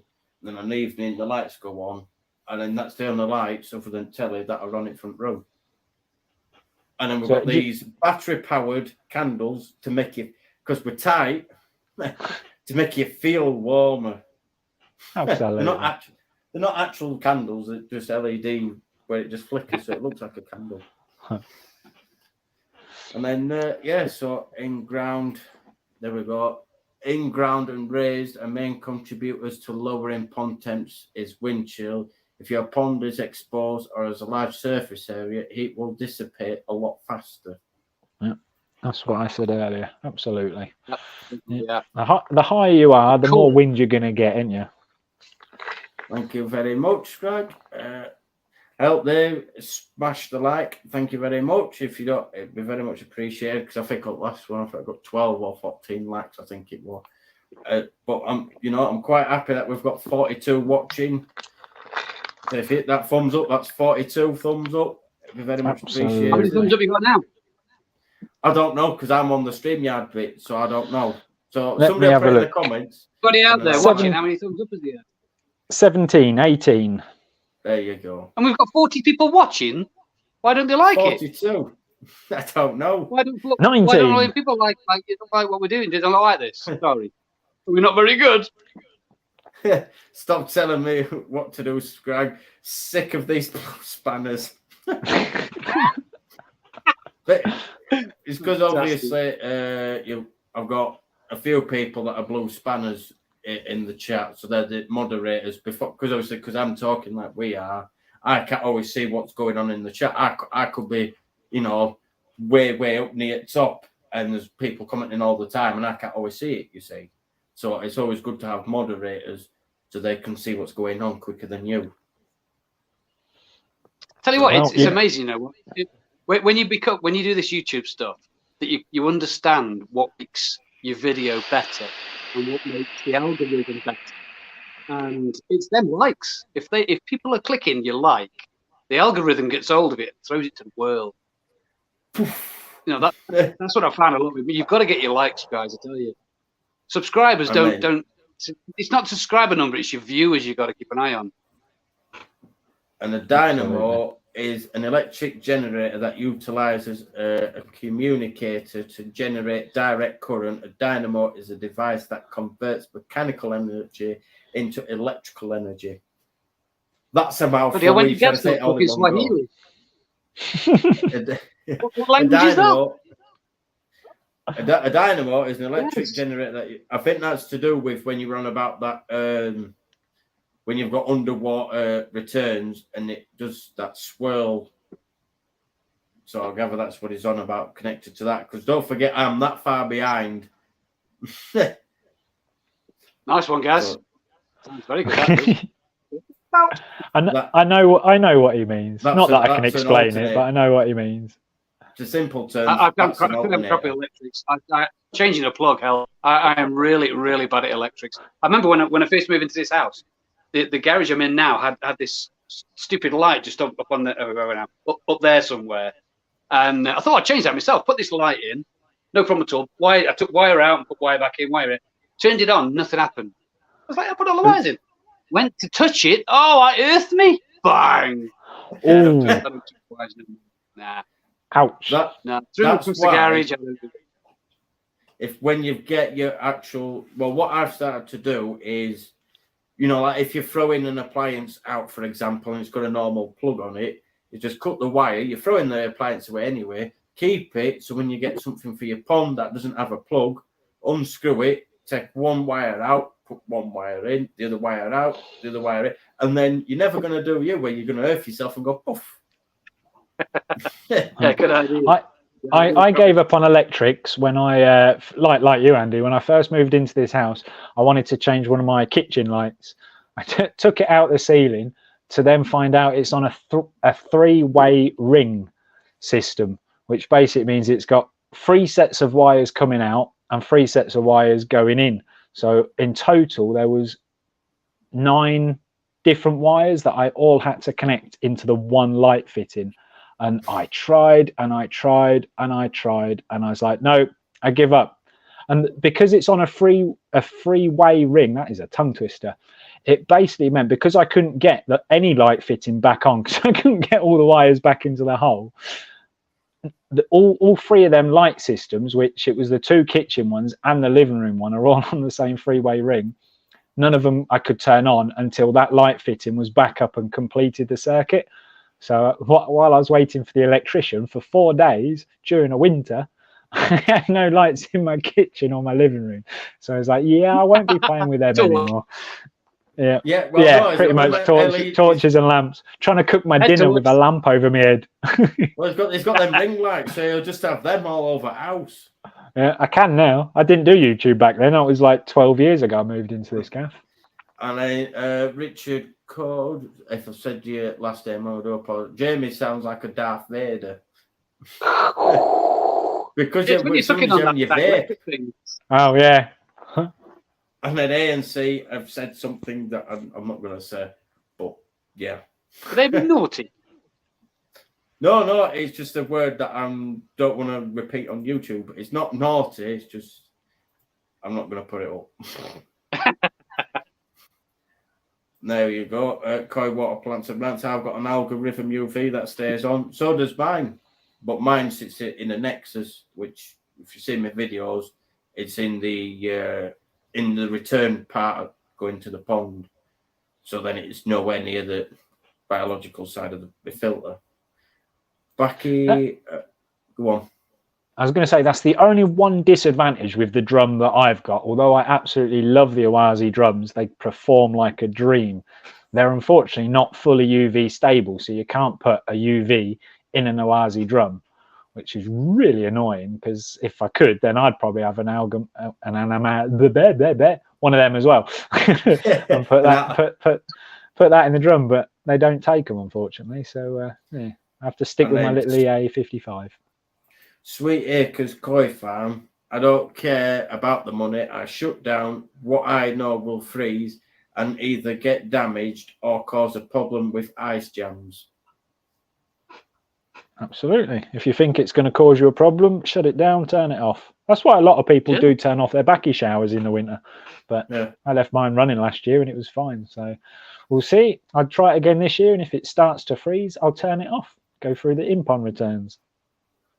And then Tony puts, this spring I set up a 500-gallon grow on in full sun that has not even got a UV on, and I stayed crystal clear all year to date. Well, to be fair, if you only set one up this year, Tony, because the amount of fish you've got, you're going to need a bigger pond. I remember when he bought 1,000 fry, didn't he? Well, he bought 1,000 fry this year, didn't he? Plus lots of other ones as well. And I was like, where are you going to put all them? And he started off, obviously, with them in the fish tanks. 1,000 fry in the fish tanks. And I don't know if he's moved a lot on or sieved a lot out. I don't know.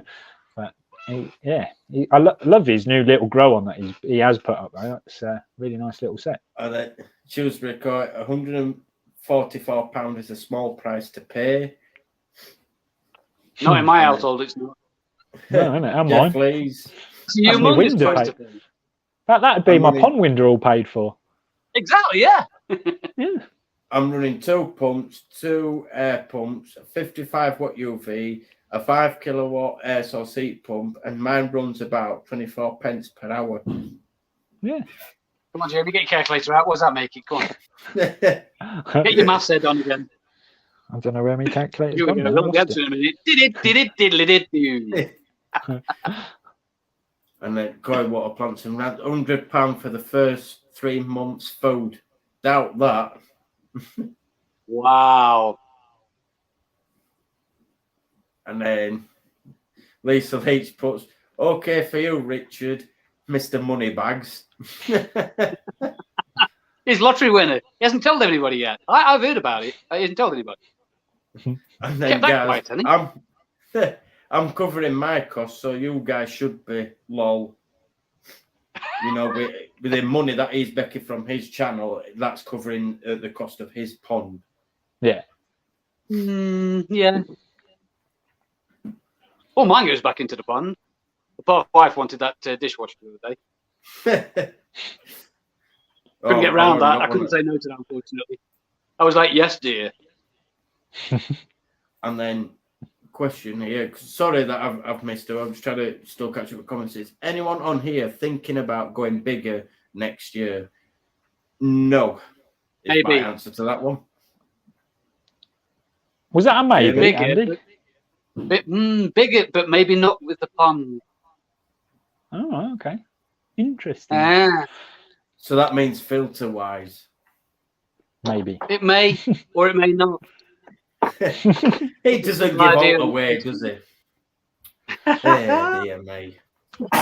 And I've looked at this little idea that I want to do for next year. So, something bigger. Bigger sky tank. Get out of here. Get out of here. What you like? Giving me ideas. 6 foot sky tank from one foot to the other, one side to the other. You write that down. Where's my pen? He's going to forget now. Keep going. Wouldn't need a corner bracket then, Andy. Go from one side of the pond to the other. Sorted. I tell you what, mate. That one I've got at the moment, that 100 litre one, that one I've got at the moment, it weighs a freaking ton. You take it yeah, off, full of and I don't know water. if you saw my last video. So I dragged it across the garden. I'm like, oh my god, make it look light. Honestly, it's dead heavy. Yeah, but you'll have It's to, almost bigger than 100 you'll have litres. to get- Carried it.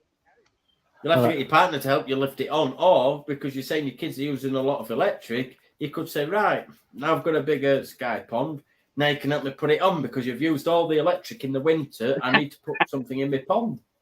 You have to buy them some scuba gear, Andy. They can jump in the pond and clean it from the inside. Yeah. But you'll have to get a good I'll TIG write that welder. down. Hang on, and I'll write that down as well. Let me write that down. Whoever need a costs the good most TIG welder. electricity has to jump in. Yeah.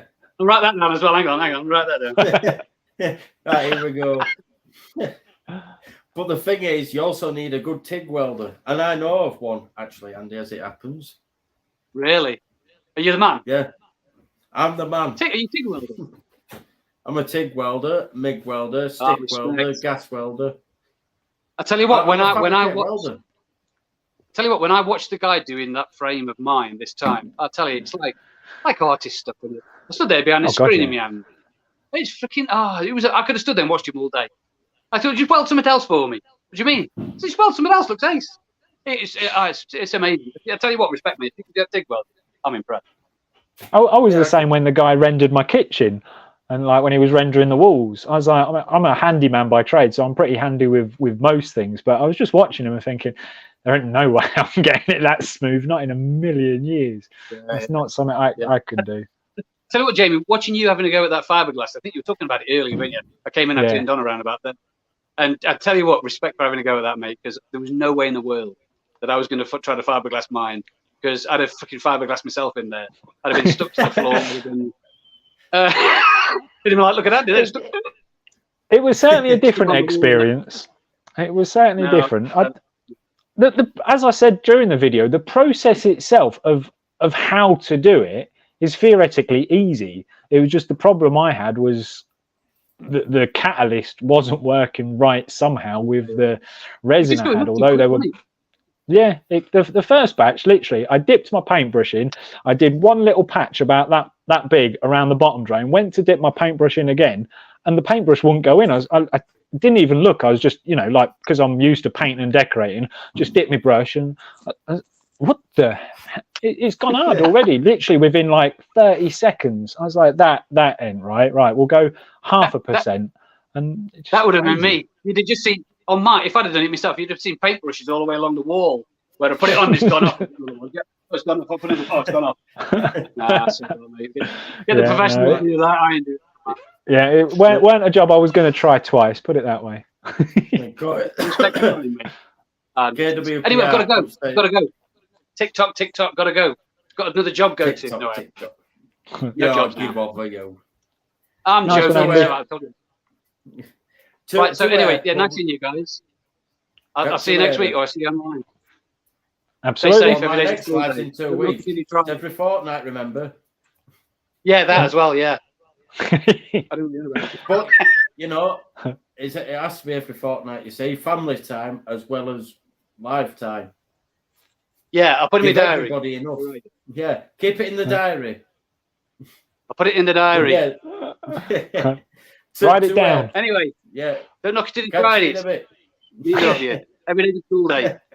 Be online. Always is. See you later. Take it easy, Andy. He's always full of beans. If you're just about to say something then. Yeah. He removed himself, I didn't. 2 air pumps, 2 pumps, and Alder UV, 9 kilowatt UV, plus household running 10p per hour, up to 20p per hour when the heat pump kicks in, goes up to £1 an hour when the oven goes on. Yeah, So- ovens are blooming expensive to run. But it's the same if you've got a smart meter. As soon as you flick your kettle on, look at how quick your usage goes up when you turn your kettle Oh, on. God, yeah. How many brews do you have a day? But Yeah. I'm not bothered no more. What it costs, Just what it costs. Not normally just one for me because I have a brew here in the morning and then I go to someone else's house to work and they make the brews. Yeah. Our house is like Blackpool Illumination. Every bar steward lights on. It's same in this house, my kids are only 4 and 6. And then light on, and then they'll go somewhere else, leave that light on. And I said, "Say, is it like Blackpool Illuminations in here?" And just obviously because they're too young, they don't know what I mean. But our last starts laughing. It's like all them people that light up their houses for Christmas with all like outside lights and stuff. I mean, flipping out. If so, some of them are massively lit up, you must cost a fortune. And then I'm just seeing if Like there's that. anything else. Jamie said it could be done. It has years ago. I think that's with water flowing. Oh right, yeah. Oh, why don't they put it in cars? Attach them to the bloody wheels, and then they can charge themselves as they bloody drive. Well, they've got the solar, haven't they? But that don't work. Well, it does. Again, it's just not powerful enough. And then Irish Geordie Coy, all right, everyone, don't let them get too cold too fast. That's what I've learned over the years. In-ground build, covered if not heated, works best for stability with underwater returns. Yes, love. Absolutely. I just go upstairs. I'm just doing this, and I'll be up 2 minutes, sweetheart. Just like my daughter's here. No, sweetheart, not again. It always happens when my partner goes out. She's like this. Hallie, no, go on. No. Yeah, Hallie, now. Hallie, please may you go, and I shall see to you in a few minutes, sweetheart. Just turn it down, that's okay. This is what you get for being a family. What's people's most viewed video, koi tubers?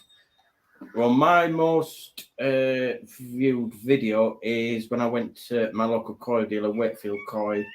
A good guy, go and check out, because I've done a video at his, Gaz's Koi Pond. He's done one, and so has Umber Koi. So check one of our three's video, and I think there is one or two more somebody's done at his place. It's a cracking place, so if you haven't, that's mine. What's yours, Jamie? Mine, I've just looked it up now, just to double check it's still that one, but mine is part 22 of the main pond build, fitting the rebar. A really random video to go viral for my channel, especially from back then, but that's currently at 12,189 views to date. But yeah, everything after that is less 5,000 or less maximum. So that's my only viral-ish video. Well, it's always one video that that does really well.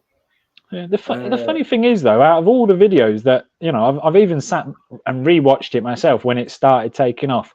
I thought, well, there's nothing special about this video, but maybe people want to know how to rebar a sleeper pond. But I don't know why that one did so well. The ginger pond keeper. Mine's the one I made about herons, about 18 times the views of the usual vids.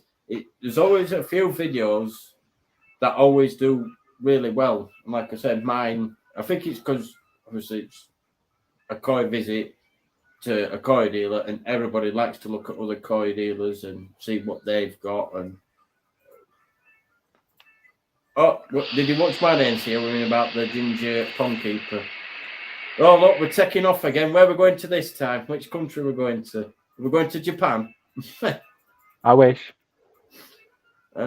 Good time of year to be there right now. I'm designing a 12-inch water wheel to a car alternator to the inverter, 1,000 watts to run a pond. See what happens here. Put it out on a video, Nippin. We want to see it. And then we've got Life Around the Koi Pond. The mistakes we made 1 year ago, 9,000 views. Nice. But that's the thing. The mistakes ones, if anybody can watch them and see the mistakes you've done and they don't do them, it's beneficial to everyone. It wasn't to you at the time, but it's beneficial to everyone. Absolutely. And they're sometimes the ones that do better.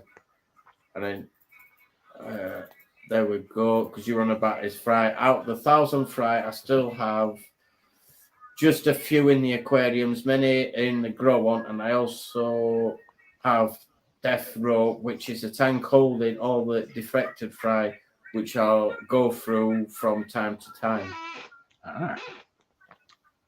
That's where they all are. There we go. And I got Chase ANC, spent an hour on that Herons video. Hopefully, I am near the end of the comments, but knowing my luck, they'll all just go poof again. Yeah, I don't think you are, buddy. I think you're miles away. Yeah, probably. When doesn't he have a day off? Oh God, it's a running joke, right? Because I've been ill, or this year I've lost. You know, well, my partner's lost a few family members, so I've had a few days off. So, well, a bit of a laugh where now it's become a day off. So he just goes, a day off. Is anybody having a day off? That's one of them. No changes to my pond / filters next year. Crap for YouTube, but great for stability. That's the thing, you know, you can film other bits of your pond, because with my Nexus, unless I win the lottery or out like that, I'll probably still stick with Nexus anyway, because it's a bang-on filter, and since I've put that filter on, not knocking the multi-bay, but since I've put that on, cleaning's become quicker. I spend more time with the fish, and I'm spending, you know, a lot more time at the pond than cleaning. But, you know, people prefer to clean the ponds in, you know, it's each to their own, whatever you get out of the hobby. Absolutely. At the end of the day, Dave, like I said earlier, if it's not broke, don't fix it. And then, Dino, I struggled welding my backy DT. I had to get the lad in the yard to do it. I made it. I'm done. I've done the folds, and the welding was too much. Wanted it to look spot on. To be honest, Dino, when I first started TIG welding, I'm like, I'm never going to get this.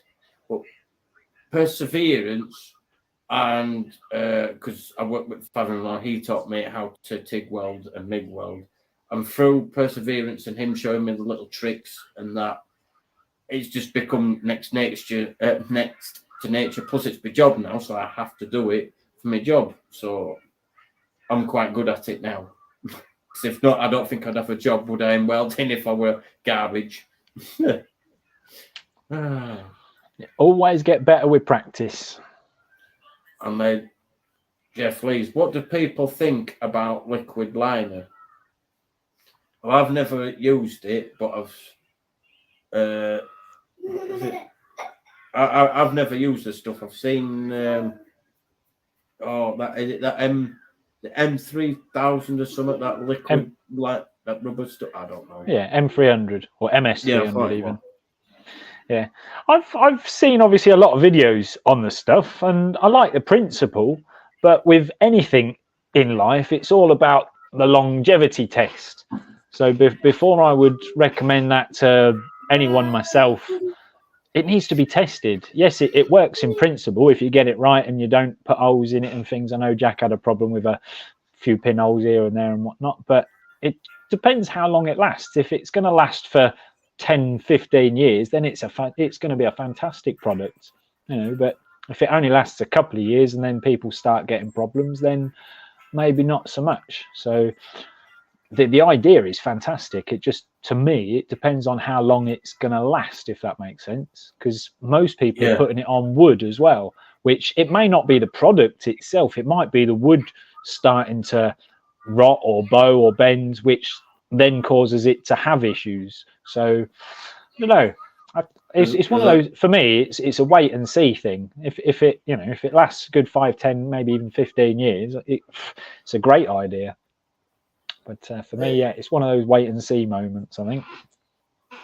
And then, obviously, like you say, I'm a bit behind. I think it means Formula One racing cars, Jamie. It's called curves. When they brake, they recharge the power again. Yeah, it's curves. The point I'm trying to make, though, Gaz, I don't think they charge enough to fully charge the battery for what they're using. I know there's even electric cars out on the market now that have a second battery that they charge one whilst using one, but they can't recharge the same battery to the amount of power that they're actually consuming. So, like, say it consumes 100 watts, I think then the battery power from, I might be wrong, I'm not saying I'm an expert, but if they're consuming 100 watts, they're generating in charge maybe around 50 to 80 watts. So it's never a full charge. So you still eventually have to plug it in to recharge it at some point. If as I say, unless things have changed since I last researched, because when I was buying a van, I looked at the electric vans and whatnot, and just because of where I live, wouldn't be practical for me. So if everything goes electric, I'm buggered because I live in a shared car park and you can't drape cables over concrete and paths and meh. That's the one thing, with if everyone wants to go a bit more electric.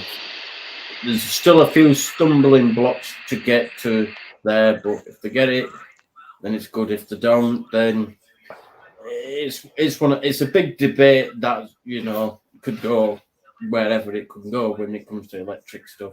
It's just the charging time. I mean, the average at the moment in Peterborough is about 4 hours to fully charge an electric car. There are a couple, and I mean literally 2 fast charging points that claim they can do it in about 45 minutes. But do you think that they're free when you go to those garages? No, there's like a queue of 15 people. So you might as well use the 4-hour ones because it'll be quicker than waiting for all them people to have their 45 minutes worth. It's just, unless you can have one at home, to me, it ain't worth it. And then life around the koi pond, it is opinion. I wouldn't touch it myself. That stuff is a minefield. By watching Jack's videos, he's had some problems with it. That's what I say. There's that many different YouTube channels out there. I haven't got enough time when I've got family life and other stuff. I ain't got time to watch everyone's channel. Unfortunately, I wish I could, but obviously I've got to work as well. And I know Danny did one on, I think he said it was his brother's pond or a friend's pond, but I don't think we've had an update yet to see how successful that went. And I know Aid, the koi keeper, and Phil, they did one for somebody. I think it was just a recommendation. They were helping out of a customer from Carl at CWD. Again, I didn't see an update. They did a cracking job, but we didn't see like water in the pond weeks later. So be nice to actually see one full up with water that's holding and lasting.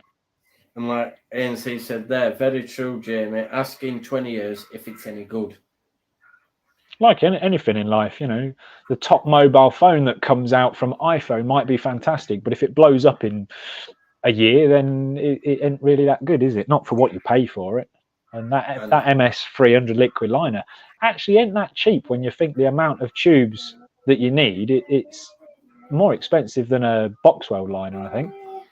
Well, that's what it's just, as you were saying that, it's Umbercoy. I priced up a liquid liner for my pond. It cost more than a box welded liner. Exactly. And then, you put then the main stumbling block is the power grid. Can't handle the power requirement of everything: EV, ESP, 18-wheelers, probably so on and so forth. Yep, that's probably the fast charger comment, I would think. Yeah. And then Scrag put the one Phil and A did is holding water very well. Oh, there you go. But I think, correct me if I'm wrong, I think that were a bit of a patchwork in one corner, I believe, wasn't it? No. Phil and A did it from start to finish. Looked a really good job. Obviously, Aid's quite handy as well. He's a window fitter. And did a cracking job on it, but as I say, we just never saw a video with water in. So, Scrag, ask Phil if you speak to him unless he's still on here, if he can go back and get some footage of it with water in, that'd be good. Well, he hasn't, like I said, he hasn't commented for a bit, Phil. So I gather he's popped in, said hello, seen a bit, and then probably gone and done something else. But, it happens at times, doesn't it? Yeah, people have lives. Busy. Yeah. But, we still, hang on, there we go. Scraggs just said it was a full job, but it was from leaking fiberglass. So they were scraping it over fiberglass. There you go. Like I say, with mine, might as well sleep a pond. And all I would do is I'd just stick a pond liner in it. Whether, like at the minute, it's that woven one. And yes, I know a lot of like your HA6s and certain stuff don't stick to it, but the one I've got, I managed to get HA6 to stick to it and do quite a good job on me. Well, it's still my channel, but before I shoot it down, I did have it on there. I've lost all the videos because soon, probably like you, as soon as I've put it on YouTube, I delete it off my phone, and then when it's on YouTube, it's on there. But when you delete your channel, it deletes all your content, all the people you sub to, and everyone that was sub to you. It just all goes, and that's it. It's gone. It's finished. You can't take it back. Next time, if you need a break, just stop uploading. You don't need to delete it. Well, yeah, no, it's one of them. It happens sometimes. It just happens. But you know, absolutely. To be honest, though, them woven liners. I mean, the one that's in my Japanese garden, that was the woven liner for my original 6'6" pond that I've reused. So it's kind of secondhand, really, and it's still going strong. As I say, the only downside to them is they're not ideal if you want things like bottom drains and windows, because silicones don't stick to them very well. But if you just want a liner in a pond that, you know, you're not putting bottom drains and windows in, there's nothing wrong with them. I mean, them things last for donkey's years. You know, if you don't start cutting them up, they can last like 40 odd years. So yeah, nothing wrong with the woven liners. But you can use HA6 on for a bottom drain, etc., but you can't patch repair it. Well, it's one of them. But if you do have a woven liner and you do want to go to a bottom drain, then do a retro bottom drain. Absolutely. So I've got a video on that on my channel, you know. But when it came to that, I can't thank Gas's Koi Pond enough for it, because he's helped me do this bit. You need that bit and that bit. Make sure you've got this, and this. You know, and that's what I like about the koi community. If you've got something you're not 100% on, there's always someone that you know that you can go and ask, who will then, if they know, they will help you with it. So absolutely.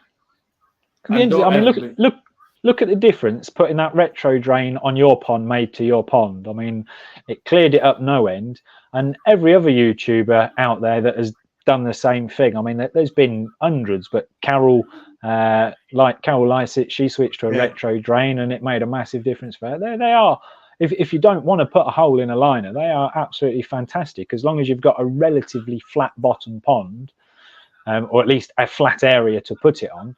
They work absolutely brilliant. There's nothing wrong with them. Nothing wrong with a retro drain at all, and it's a cheaper option. Well, it is. And then the other thing is that I've started having is obviously with all the leaves, and I've got the netting on top. Obviously, leaves still get through some of them if they're small enough. And then you've got to service your pump more, because obviously now it's dry mounted. But if you think all about part the of the other pond way, keeping, though, isn't it? Yeah. But if you didn't, then them leaves would be still in the pond until then you got your pond vac out. So it should be easier to do a pump than it is to drag your pump. You know. Absolutely. I mean, look at Daz at Skegness, Skeggy Ponds. He's got a double retro bottom. I don't know if he's changed it, but the last video I saw, he had a double retro bottom drain into a T and then into a pump that way. Because last summer, I think he was doing a lot of videos on, and it was getting clogged up with the blanket weed. And that's a double one, keeping his massive 20-odd thousand litre pond relatively clear at the bottom, you know. So there's nothing wrong with retro drains whatsoever, as long as you've got a flat bottom to put them on. My pond is a woven liner, all joints sealed with HA6 or HS6, 2 bottom drains, skimmer, 2 returns underwater, all good. There you go. And as Keggy put, you can put a standard bottom drain in a woven liner because it has a flange, but you can't stick it to a window. Yeah, because the flange, obviously when silicone dries, it just turns to rubber, doesn't it? So the flange is keeping it down like a rubber gasket would in a ball valve. So yeah, I can see that working. And then Vicky from Bubble and Fins, when I do my pond, I'm just going to do going for a basic liner. Well, like I said, so you have to do it. So I've done with mine, and as long as you're not going to put windows in it, then. Which originally I was going to put a window in the pond, but I fought against it because of my kids. Yeah. And At the end of the day, my nan had a pond for nearly 60 years, and hers was a woven liner, and she never replaced the liner once throughout that whole time. Never had a problem with her pond. It was only a little pond, it was only goldfish, but never had a problem itself with the actual pond. You know, and them woven liners, as I say, as long as you don't do anything that it can't handle, they'll last for donkey's years. As I said, mine's second-hand. I moved in 12 years ago, so I've had that liner basically 12 years, and it's done 2 ponds now, so it's still going strong. Well, I think the only time I'll be changing mine is when my sleepers decide to perish, because with it being wood, eventually it will rot. So, but hopefully that's not for about another 20 years. But you never know, dear. With this UK weather, it could be next year, and you just don't know. Look after them, keep them painted, and they'll last even longer. And then you've got still the same setup, Skeggy says. There you go. And he put, mine would still be okay if it wasn't for the rats. Yeah. But if you've got cats, you know, then they might keep your rodent problem a bit lower. But I don't know what they're like with rats. I know with mice and other things, the two that we've got just keep bringing them in, trying to give them as gifts. Get away. Rats haven't touched my pond yet, but I can't remember if I videoed it or not, but I spent about 2 days ripping up all the decking in my pergola area to carefully run a hose pipe. I bought a 2-way tap splitter, and I carefully run a hose pipe all under the decking, out the back of the decking, round behind the pond, so you couldn't see any of it. Fantastic job. I was like, yeah, that'll get the hose pipe out of the way of the garden so it's not laid all over the place all the bloody time. And within about a week of installing it, the rats chewed through the freaking hose pipe. The only thing they've ever chewed through in the garden that I know of. And I was like, it's still under the decking to this day. I haven't bothered. I just went back to the old hose pipe. But it was a brand new hose pipe I bought, put it all under the decking, and rats chewed through it. I couldn't understand why I weren't getting water out of the thing. And then I was like, I swear I can hear water running, but where the hell is it running from? I put my ear down to like the decking, and I was like, oh, bollocks. Opened up a couple of the boards roughly where I thought I could hear it from, and yeah, about 3 whopping great big holes where the rats have freaking chewed it. Buggers. It's one of them though, unless you disturbed where there was, and through that disturb, they've come out of not hibernation, but they've come out and gone, oh, yeah. I don't know. I've never seen a rat in my garden, but there's more cats than there is people on our street. So yeah, that's the thing. I've never seen one, but I know they're there, and that's the same with a lot of pond owners, because I mean they're mainly nocturnal anyway. Nala's seen one, the dog, because she'll quite often go out in the garden, be doing her business at night, as she does, and she'll just all of a sudden bolt round and run towards like flower pots or something, and you know she's seen something. And but yeah, I think a lot of customers, when I rip up old deckings, you always find rats' nests under deckings, because it's a nice, comfy, cozy area for them to live in. And I think that's why I get the odd rat in my garden. But again, because I've got animals, I have to be careful with things like rat traps, poisons, and things like that. Because I mean, Nala's not much bigger than a rat herself, is she? No.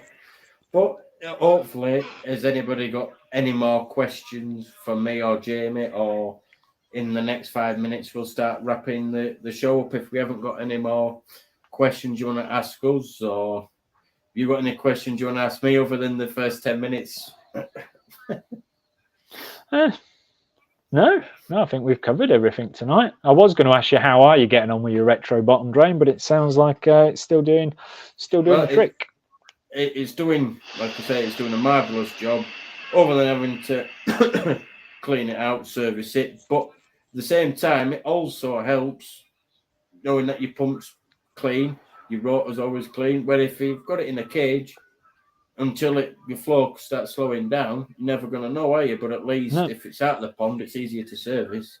Absolutely. As you said yourself, it's probably quicker and easier and less mucky to service the pump, every couple of weeks, couple of months, whatever you have to do, than it is to get the pond back out.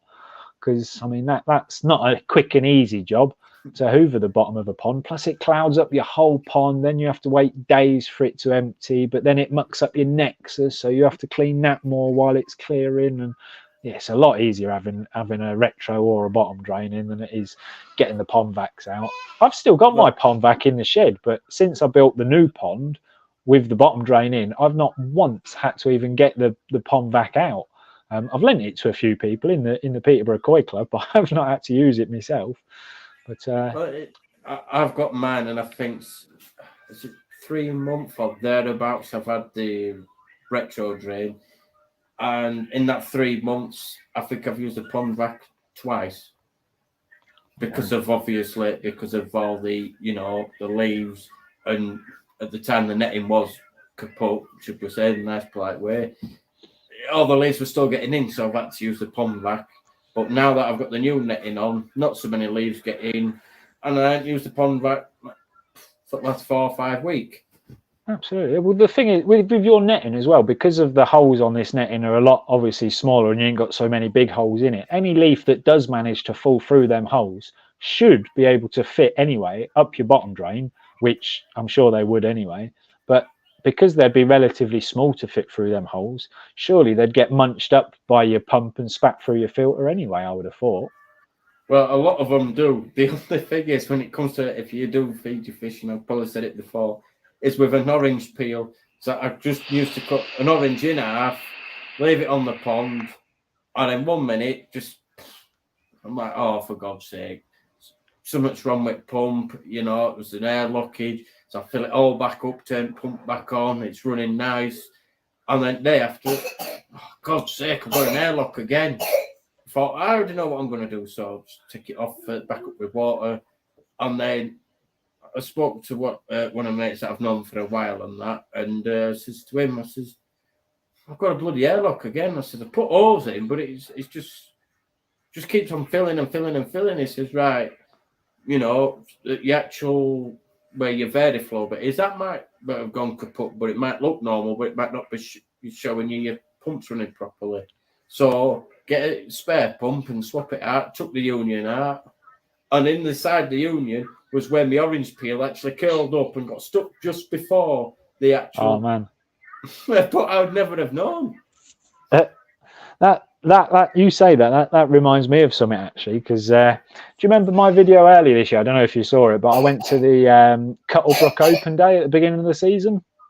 I don't think I did, to be fair. Yeah, fair enough. I went with a chap anyway from the Peterborough Koi Club, lovely bloke, and he went there on purpose because he was after quite a few fish for his nice new pond. And I picked him out a really big, nice chagoi, like 1.5 feet in length, and a Karashigoi, because they were like 2 for 180 or something like that. And he also came home with a relatively small fish, about 7-8 inches. And he put it in his pond, and he rang me the next morning and said, Jamie, the little fish I bought, it's gone. And what do you mean it's gone? He went, it's not in my pond. I'm sitting here looking at my pond now. I've been looking for about an hour. I cannot see it. I said, well, where it's got to be. I said, you're fully covered.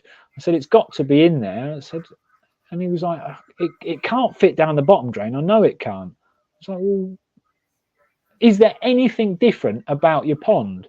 He went, well, my returns are a bit slower than usual. I was like, right, okay. Have you checked all your filters? Has it got into like a filter somewhere or done something? He went, oh, I don't know. He started walking around his filter house and that. He went, oh, there's scales in my Tempest. Oh dear. Well, I can gather, I can understand why your flow is a lot slower then. He went, why? I said, what powers your Tempest? He went, the pump underneath it. I said, yeah, okay, where does the water come from? Is that from the bottom drain? He went, no, I've got a 2-inch pipe coming from the side of my pond that's not a return, it's a exit, basically. So he's actually sucking water from the side of his pond, and it's a 2-inch return, and it's got no mesh or anything over it.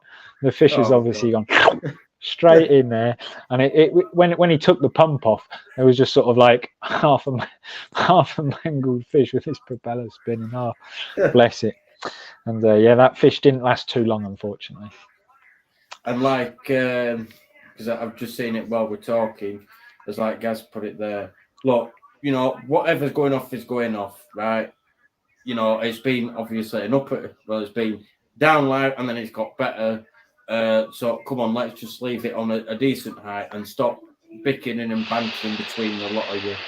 It's a live where we all get together, and if you know you can't get along or whatever else, then just don't talk to each other in the chat. Just talk to someone else in the chat and not to each other. Or if not, then just don't come back on the chat. It's as simple as that. I'm not having it where it's starting to be this, he's so and so, and whatever. We're not doing that on the live. It's to, you know, it's just a live for people to have a laugh and just to get along. And if you can't get along, then don't blooming come on. I do this, you know, for myself and also to help someone or just have a bit of a laugh. Not for where everyone's, well, let's put it bluntly, bitching or whatever about one another. Just stop it, for God's sake, man. If you don't get along, then don't talk to each other. It's as simple as that. Please. I'm not saying it again. What? I just don't get. I don't get it. It's one of them, innit? If you can't get along, then don't talk to each other and carry on with your life, and that's it, innit? Yep. Absolutely. And then, like Gaz put there, what's the saying? If you haven't got anything nice to say, then say nothing at all. 100% agree, you know? Yep. That's what it's like in life. Yeah. Absolutely. And there we go. And unfortunately, we're all adults here. Yeah, we are. So, come on. You know, it's as simple as that. Keep it civil is a good way to put it. You don't have to like each other, but keep it civil. Let's keep it coy, and you know, that'll things do. related to coy. Oh, you never know. You might have learned something different about alternators tonight, a bit of electric, or dynamos. You want to say something? Yeah, dynamos, alternators. See, it's not everything's coy related, but it's a bit of a laugh. Yeah, you know? They can be used in coy though, if you know what you're doing. Yeah, I don't. I let the pond run as it is, and we're running like that. Why change it? Exactly. But just make sure that if you've got smaller fish, that they can't get through either your bottom drain or anything you've got in your pond. So then you can't that's why I've still got that big horrible green net sat in my big pond at the minute, because they're fish now in that net is just fish I want to keep for me, my own grow-ons that are not with the other grow-ons. But they're just at the wrong size because, you know, obviously my skimmer guards are about 1 inch wide, and if they went through sideways, they could quite easily fit in there. So it's, although it doesn't look pretty, I'd rather them be alive next year than get sucked down the skimmer, or although they'd only sit in the drum. But you know, it's, I mean, he does it. I've noticed as well. I don't know if you remember, but Danny's koi pond. He doesn't even have a channel anymore. He's gone. But he lost a chag down his either bottom drain or skimmer, don't know which. But he found it about 2 months later, living in his drum, and he's still got it to this day. Or he did on his last video he put out. But I was searching for him because I was like, I haven't seen a video from him all summer, and I searched for him, and his channel's gone. I was like, oh, that's not good. Where's he gone?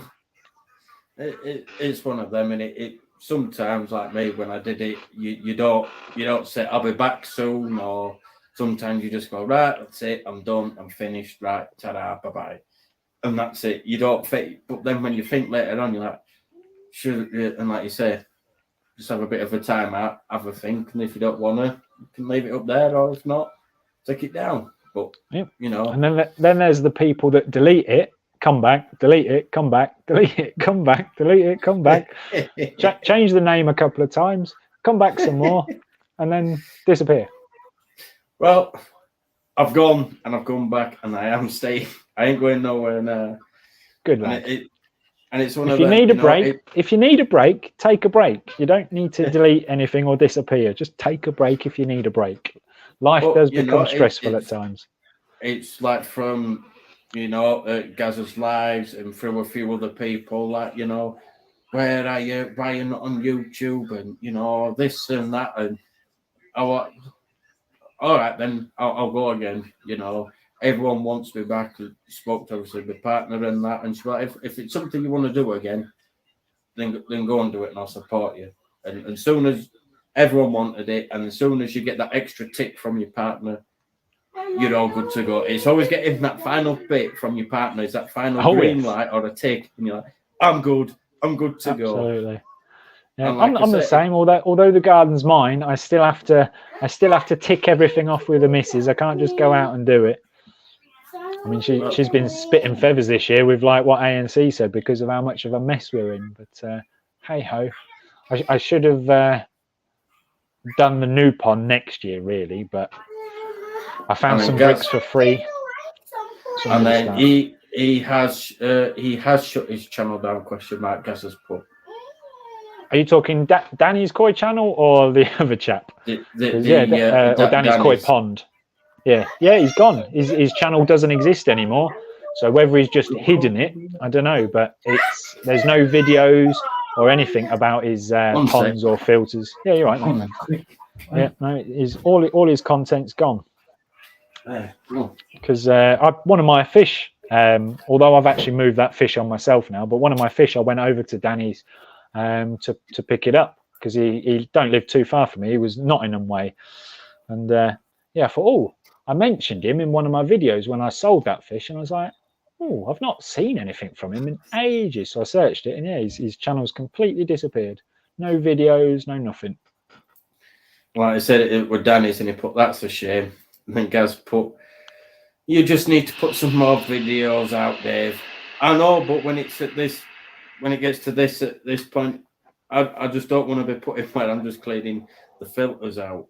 Because I'm sure if I put, obviously maybe another little bit here and there, but I'm sure not everybody wants to see a filter clean or a water test, Or do you? I don't know. I'll just put it out there for the last 25 people. Would you, every so often, do you want to see people keep doing filter cleans and water To be honest, tests? Dave, I've got the same opinion of you because I mean I'm out there every day, obviously doing something around the koi pond. But I always think to myself, well, I videoed that like 3, 4, 5, 6 months ago. It's like, do I do it again? Nah, people have already seen it. So I'm in the same mindset. But some people might like it. I mean, whenever I see people, if I'm watching their videos and they're doing a filter cleans and they turn around and say, "Oh, you've all seen me do this before," I'll always put a comment in if I remember and say, "Oh, I love a good filter clean," because I do actually enjoy watching people clean their filters because it's just, I don't know, there's just something satisfying about it. But it's in that mindset. It's like, I videoed that a couple of months ago. Do I do it again? But like Gaz has put there, and I suppose this is what makes every koi tuber different, is thinking outside the box and doing something your way, and doing it your way will be different to somebody else's. You might have that little light bulb moment that nobody else has done. Absolutely. You know what I mean? But it's like I said earlier about my best video is putting the rebar in. I mean, if you look for putting rebars in sleeper ponds on YouTube, I bet there's not many videos on the subject. Although there's probably quite a few people out there that have got rebars on a sleeper pond, there aren't many people that have done it because most sleeper pond builds are laid flat, most, not all, but most, and they're then just screwed through sort of 2 sleepers with giant screws. And that's how mine is. Exactly. And then Skeggy put Danny as in the guy who fitted or filtered, befitted all that solar, or another Danny. Another Danny. And then Greg put Danny Walsh has a channel. He's now a dealer. He's from Crewe. Not that Danny. Different Danny. Exactly. Not that Danny. the original Danny. There was a Danny started his channel about 4 years ago. Danny's Koi Pond. He started.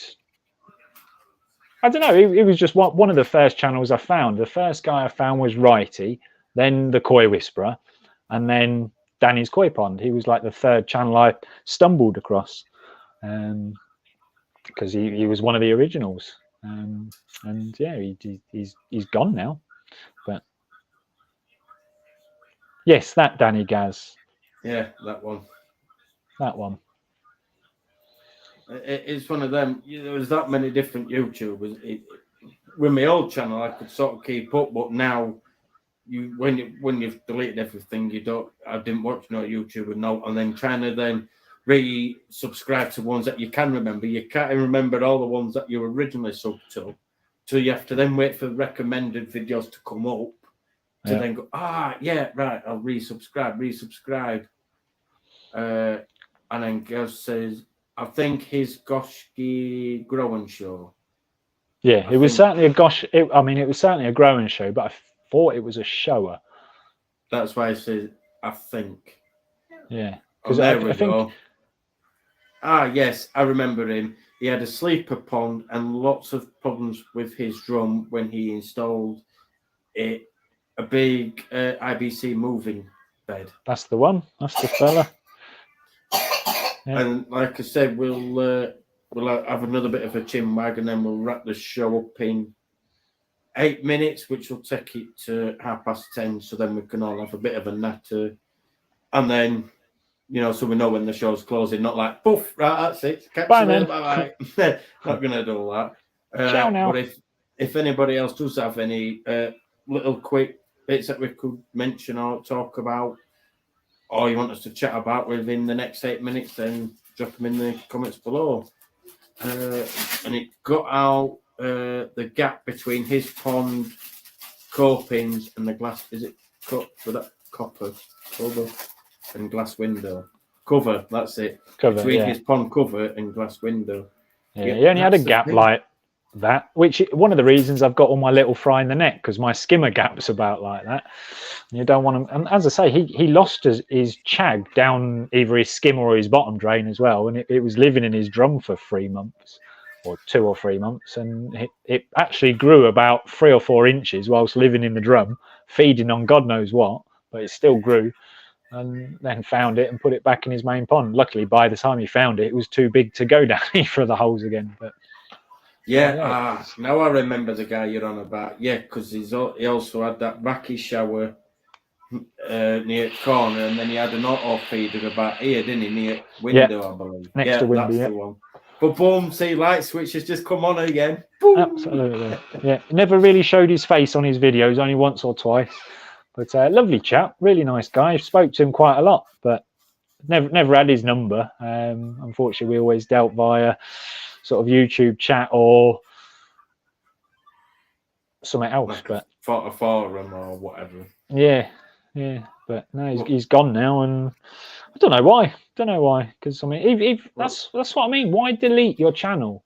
Them videos are there for all of time. Then even if you got monetized, right, Dave, look at it this way. If you got monetized and then passed away, that's still a revenue income that your missus and your kids can claim from you. Not a lot, but just turn around and say, is that all he was earning? He told me he was earning more. Right, I'm gonna build a pond and I'm gonna get him and I'm gonna put him underneath.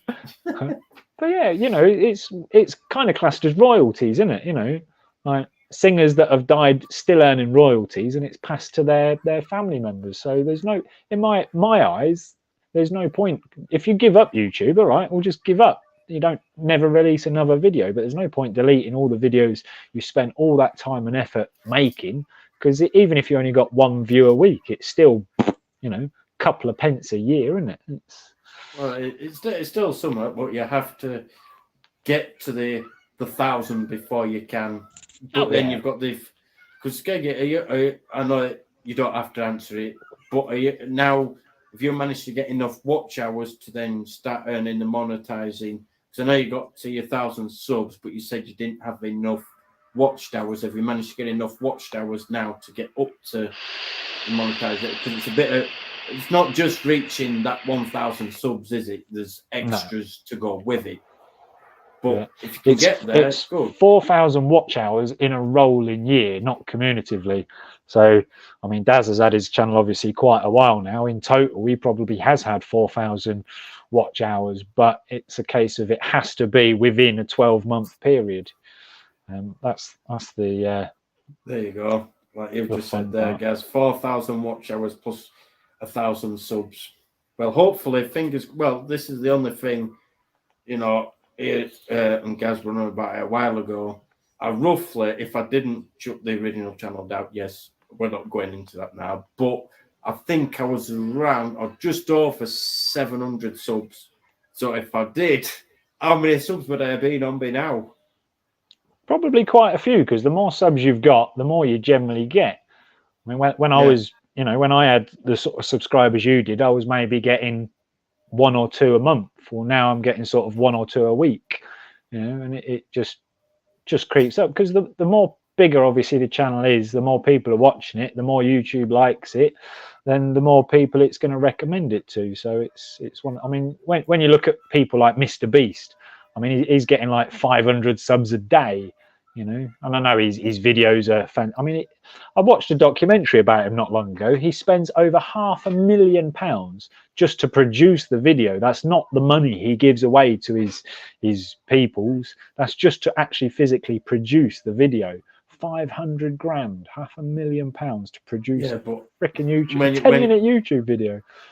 Yeah, but you think the amount of money he's going to make off of that? Oh, of course, it's pittance. He makes about £4 million per video, but it's still, though, to spend that kind of money just to make a 10-minute video. I mean, even the BBC don't spend that kind of money. It's crazy. But like you said there, guys says, but now it's 500 for part month. It is, but you don't. I don't personally going to see a load of people going to go out there and buy the DT Koi t-shirts, jumpers, in my case, lounge pants, not pajamas, the lounge pants. Or I don't see many people personally going to go out and buy that. They might buy a mug, but that's the only thing with it. I think that's the only bit you get is shop and a few other little bits, but not quite. Yeah. The problem is with these merch stores, Dave, is they charge so much for the products. That's the hard part, because I think a few people that are actually in this chat now have mentioned in the past. I think even Gaz has said like about my mugs, they're like 16 quid or something like that in the shop. It's not me that puts them prices. I make about 80p profit if a mug sells, and it's just the prices of them. You know, if you could afford to have all your merch at home and send it out yourself, you could sell it for a quarter of the price that the merch stores sell it. But it's just, when you think of like t-shirts, if you had a t-shirt with your logo on, it's not just small, medium, large, extra large and double XL you need, you know, you then got different colors, different styles. You end up with, like, if you bought 5 of each to keep in stock, you'd need like a double garage just to bloody put it all in. And then like you might know, or Gaz might know, if we hit the skip ads icon and not watch the whole of the ad, does the channel still get paid, or how does that work? I don't know. We do still get paid, because you're paid for the type of advert that pops up. If it's a non-skippable ad, we earn slightly more, obviously. If it's a skippable ad, they pay. It's basically what the advertisers pay YouTube. So if they say, oh, I only want a skippable ad, it's a lot cheaper for them to buy that ad, because a lot of you, which you will, because I do it myself, will just skip the ad, you know. So they pay a lot less for it, which means obviously we then get a lot less for it. And then there is bumper. I've never seen a bumper ad, but I always watch it like pinged onto my telly, so that's maybe why. But bumper ads we earn the least for. I don't even know what that is. But and then like Gaz has put there, I made 90 cents from one pair of GKP sliders. I know. So 80 pence. Yeah, So, you can increase the price on these shops. So like, say their minimum price or whatever is 15 quid. You can then go above that, whatever you like. You could sell it for 100 quid if you want. But obviously, if you sell a mug for 100 quid, no one's ever going to buy it. So, you know, you put sort of 16 quid and make £1 and hope you sell some. But I ain't going to lie, my merch store's been up now for about a year, and I think I've sold 5 items in that year. So, you know, and 3 of which went to one person. Yeah, to you. No, not me, and that's excluding excluding what I've bought. But no, someone bought a hat, a t-shirt and a mug, and yeah. But yeah, all the other items were separately. But yeah, 5 items in total, plus the 3 mugs that I've bought, 2 to give away and 1 for myself. And the reason I'm still laughing is because they've put DT PJs. Well, to be fair, even though mine are lounge pants, if I sell them as PJs, you never know. They might sell like hotcakes, guys. You never know. You're going to try it. The store I use does do pajamas, so you could have some DT Koi pajamas. I don't think they'll sell well. No, it wasn't actually, Gaz. It was somebody from America. You'll probably know her. I don't think she's been on the live tonight, but it was Maureen from across the pond. Kiefer's Koi.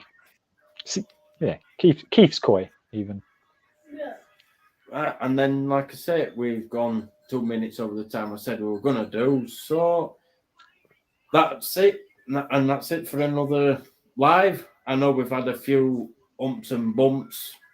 We got there in the end. Yes, that's the point. We got there in the end. So, like I said, keep calm and keep coy. And if I haven't got a video coming up, then I shall catch you in 2 weeks. But don't forget that the next Saturday will be the Crafted Koi on Crafted Koi's channel. They'll be doing a live auction. I believe, if I'm wrong, then I do apologise. But hopefully, he'll be doing a live of his auction next weekend. So go and check him out next Saturday. I can't remember what time it's. I think it's 7 o'clock. I think it is. But just go and check it out. But anyway, keep calm and keep coy. And until the next one, enjoy the rest of your weekend, guys. See you later. Night, guys.